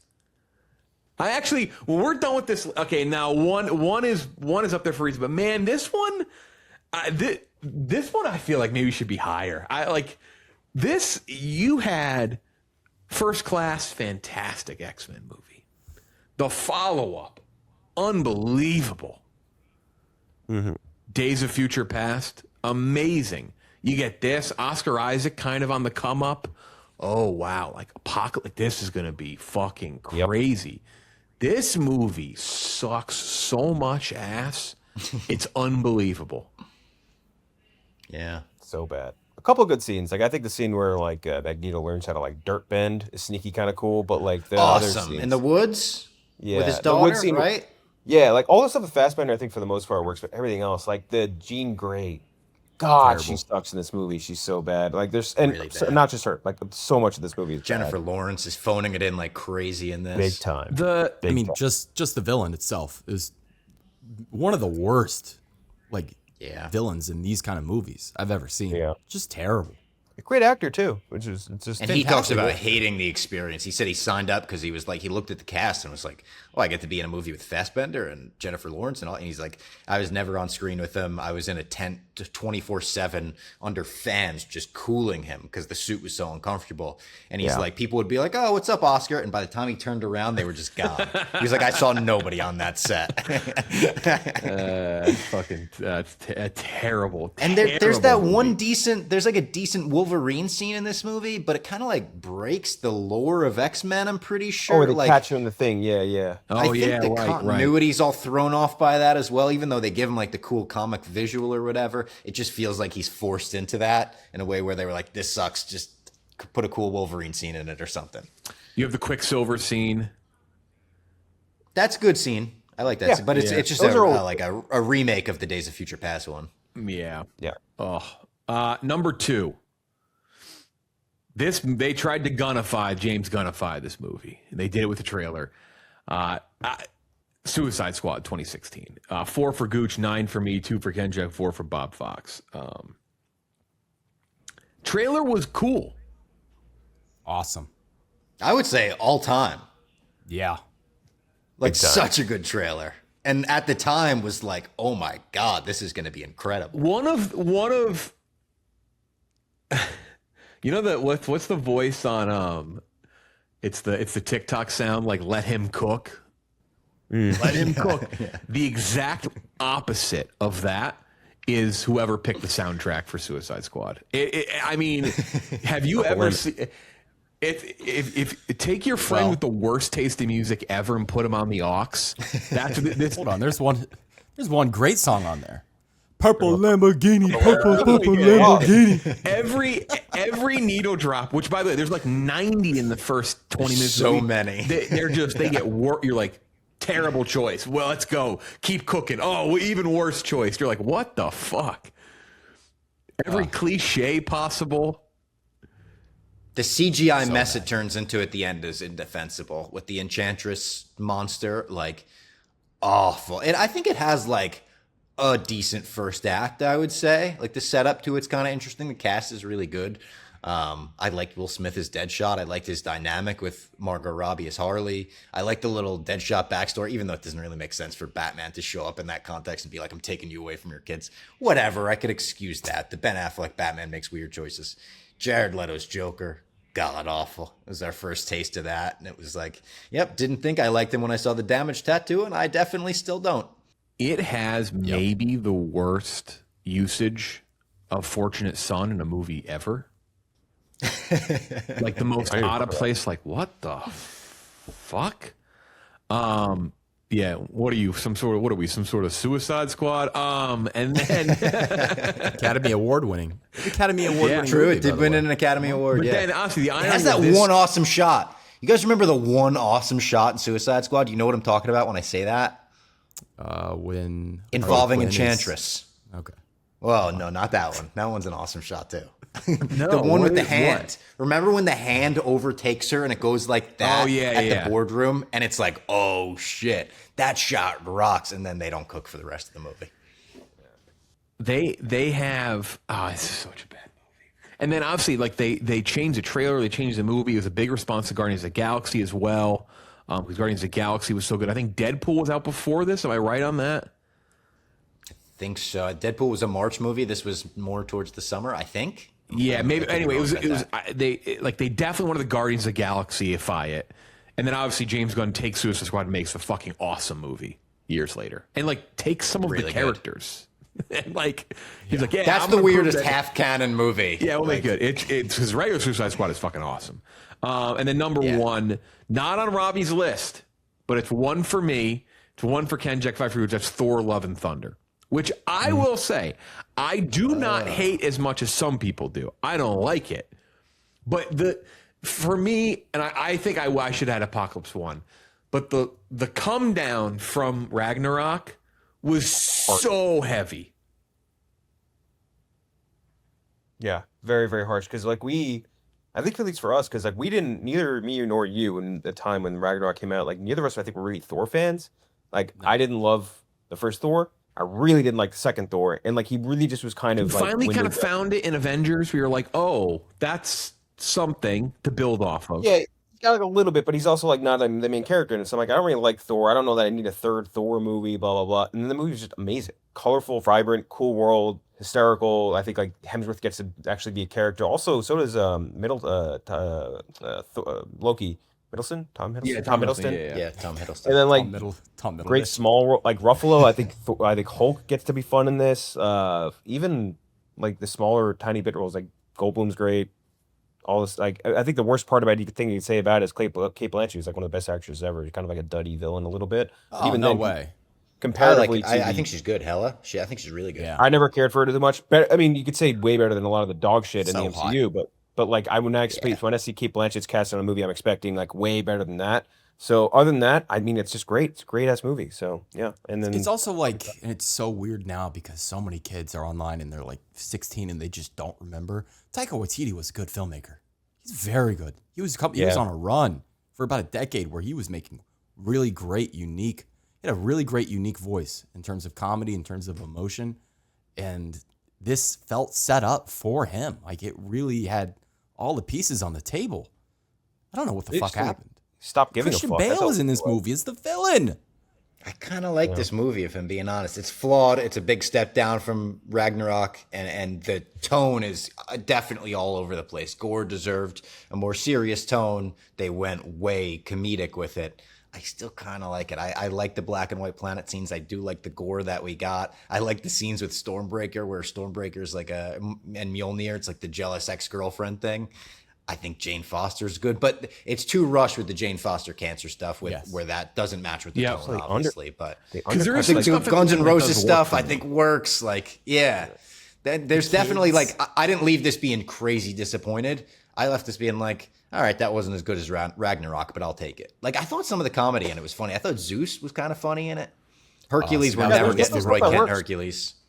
There's definitely stuff that works. It's just like my expectations were like super, super, super high. Yeah, so like that's the problem. Disappointment. Like I was definitely super disappointed versus what I hoped to get out of it. True. Yeah. I can't believe my number 2 didn't make the overall list. I'm baffled. So here's the rest of the list. So 1 through 10: Thor: Love and Thunder, Suicide Squad, X-Men: Apocalypse, The Flash, Justice League, Ant-Man and the Wasp, Quantumanium, Fantastic Four, Wonder Woman 84, Teenage Mutant Ninja Turtles 3, Batman, Superman. 11, Superman Returns. Kenjac and Robbie had that. That's a good one. Good pick. Amazing Spider-Man 2 Superman doesn't was throw a Robbie's number punch. 2. That one, bro. Amazing Spider-Man 2 is cheeks. It I is didn't like so and I hate awful. them. And I hate those movies, and I hate the goalpost moving on those movies just because Andrew Garfield was good in this last Spider-Man movie. And the web swinging is good. Like, no doubt, the amazing web swinging scene in that movie. People repost it all the time. The movie itself is unwatchable. It is so bad. It's Jonah Hill unreleasable level. You know why I wasn't disappointed in that movie? Because I already knew how it was going to end because Sony put it in the fucking trailer. Yeah. Right. Yeah. I also wasn't disappointed. That 'cause I scene's didn't like okay, first too. one. The Gwen Stacy I scene's didn't like the okay. first one very much. I wasn't super like disappointed, I think, in the second one. Yeah, that's where I'm at. I did like the first. I don't like it as much anymore. Gooch and but Kenjac it's had okay. Thor: The Dark World. Yeah, just dog shit. Well, the thing with Thor was there was potential there in the first movie. Like you kind of was like, saw okay, it. Like he was an unrefined player. Like you're like, there's a lot of raw talent here, and then it really was like, whoa. Myself keep and doing Robbie this? had Iron Man 3, which I've never loved Iron Man Yeah. 3. $1.5 billion I wish movie. I loved it more than I do. I still don't. It's just you take away the suit, you give him a kid companion. They're walking through the woods. It was just Number 5 for me was Spider-Man 3. Hated Spider-Man 3. I was too young to be disappointed by that when it came out. To be honest, Same. Robbie had Zack Snyder's Justice League. Superman 3, Robbie had as well. Great pick. I mean, that's thanks. yeah, Superman 3. That like going back, that was kind of like a Super Critics reminded me how bad that is. But you go from 2 really good Superman movies to like a weird, awful Richard Pryor comedy. X-Men Last Stand from Gooch. After that, Avengers Age of Ultron from Robbie. I almost thought I would do an Age of Ultron. I like Ultron. I have Yeah, fun with it's Ultron. better than It's better than so many of these movies. But I thought that was also going to be like it sticks so out dark. tough with the other 3 Avengers movies. It just doesn't, because Yeah. 3 of them are masterpieces of comic book movies, and then you have that one, which I still enjoy it though, because I will say Same. the theme drop when they're all fighting together will always hit for me as a fan. I'll always love that part. I've grown to like that one more, actually. I think the stuff they've done after that has made that movie feel more meaningful, and it's felt better. But in the moment, I was pretty disappointed. I like it like as much as I like Civil War, to tell you the truth. Like I don't Civil think War it's I've as bad. soured on more over time. I don't like Civil War as much as I I used love to. Civil War still. Love I it. really like Ultron. I Yeah. love the Spader Ultron performance. I think it's awesome. He's fantastic. He's so good in it. Oh, Yeah. I love his accents are first crazy, scene, and then though. he gets So pretty good. comedic. I didn't want him to be as comedic. Gooch, Green Lantern, you had Incredible Hulk from Kenjac, the Edward Norton. Robbie, he walked out of this movie. He had it at number 9. He said, I don't give a fuck about the post-credit scene. Shazam. Shazam. So bad. He's Bro, look, Zachary I'm like, Levi "Hey," or I'm like, nails "We're on a getting the fuck outta here." chalkboard. I hated it. And I was excited. I was excited because I was still trying to wave that DCEU flag. And then he was just, Zachary You had Levi, Joker as well. All-time bad performance. Yeah, I didn't like Joker. And I left Joker like kind of pissed. The first Joker, left it just pissed off. Like the relation to the Thomas Wayne and him going and the personal connection and some of the things they did, I was just like, that's not the Joker. That's like a weird character that is inspired by the Joker maybe, but it was nothing like the Joker to me. And then some other ones on the list of Birds of Prey, Venom, Let There Be Carnage. Jesus, a 45-minute movie, Venom, Let There Be Carnage. And the smelliest theater of all time when Kenjac and I saw that. Oh, I just Really bad. Oh no, wait, Robbie, you were with us as well. I was there. Oh, I was there. Yeah. Disgusting. Really bad. That could have been on my list, but I didn't love the first Venom. So again, I wasn't like, this is gonna be incredible. I was like, we'll see about this. Gooch, Multiverse of Madness, which definitely I like that movie, but it got hit by a hype issue. I like it. Oh, I do too. I like the movie. I really got hit by a it's major one of the better hype things issue. they've done the last 10 years. But it's it shouldn't have been called. It like changed the title, and I think a lot of the problems would have been solved reaction wise. But yeah, selling it as like a big multiverse spanning thing, and then kind of only going to like 2 multiverses was like a little weird. And then Supergirl, I had Kick-Ass 2. I was a big fan of Kick-Ass. Kick-Ass 2 was fucking terrible. I thought about putting Kick-Ass 2 on my list, actually. I thought about it. New Mutants, Eternals, I think was a huge letdown. Hellboy, Incredibles 2, and then Wolverine. Yeah. I had Incredibles 2 on my list, and I also think that movie's fine, but I think Incredibles 1 is like maybe my favorite Pixar movie. Yeah. I think it is my favorite Pixar I didn't put it on there, but X-Men and Origins Incredibles 2 I Wolverine never go probably back should have to. been. I mean, after First Class, like, oh, fuck yeah. And then that was, Yeah, that was on my list. And that one was like a double disappointment because you were hyped going in, and then you kind of got more hyped by that first 5 minutes where they're going through time. Oh my God. And then it gets really bad. So Yeah. Even the scene where Ryan Reynolds cuts the bullet in half with a sword, like in the opening scene, I was like, whoa, like what the hell's going on here? Again, though, I was so young for that one still that like, I think I left the movie theater being like, that was awesome. My brother was like, no, it wasn't. you young, dumb idiot. Yeah. All right, thank you, Robbie. Check out My Mom's Basement. Check out Super Critics. I'm sure I'll have you back on again some point soon. Yeah, that's it. Fun time. Well, fun time talking about it. I'm not saying go check out Supergirl. Go see Jackass as well. It's fine. But the movie, I don't know if it's the most fun movie we've ever seen. Go see Jackass though. What a good laugh. If you get to see it with a full theater, oh yeah. That is it though. For Robbie, for Kenjac, for Gooch, I'm Jeff D. Lowe. We'll talk to you next time.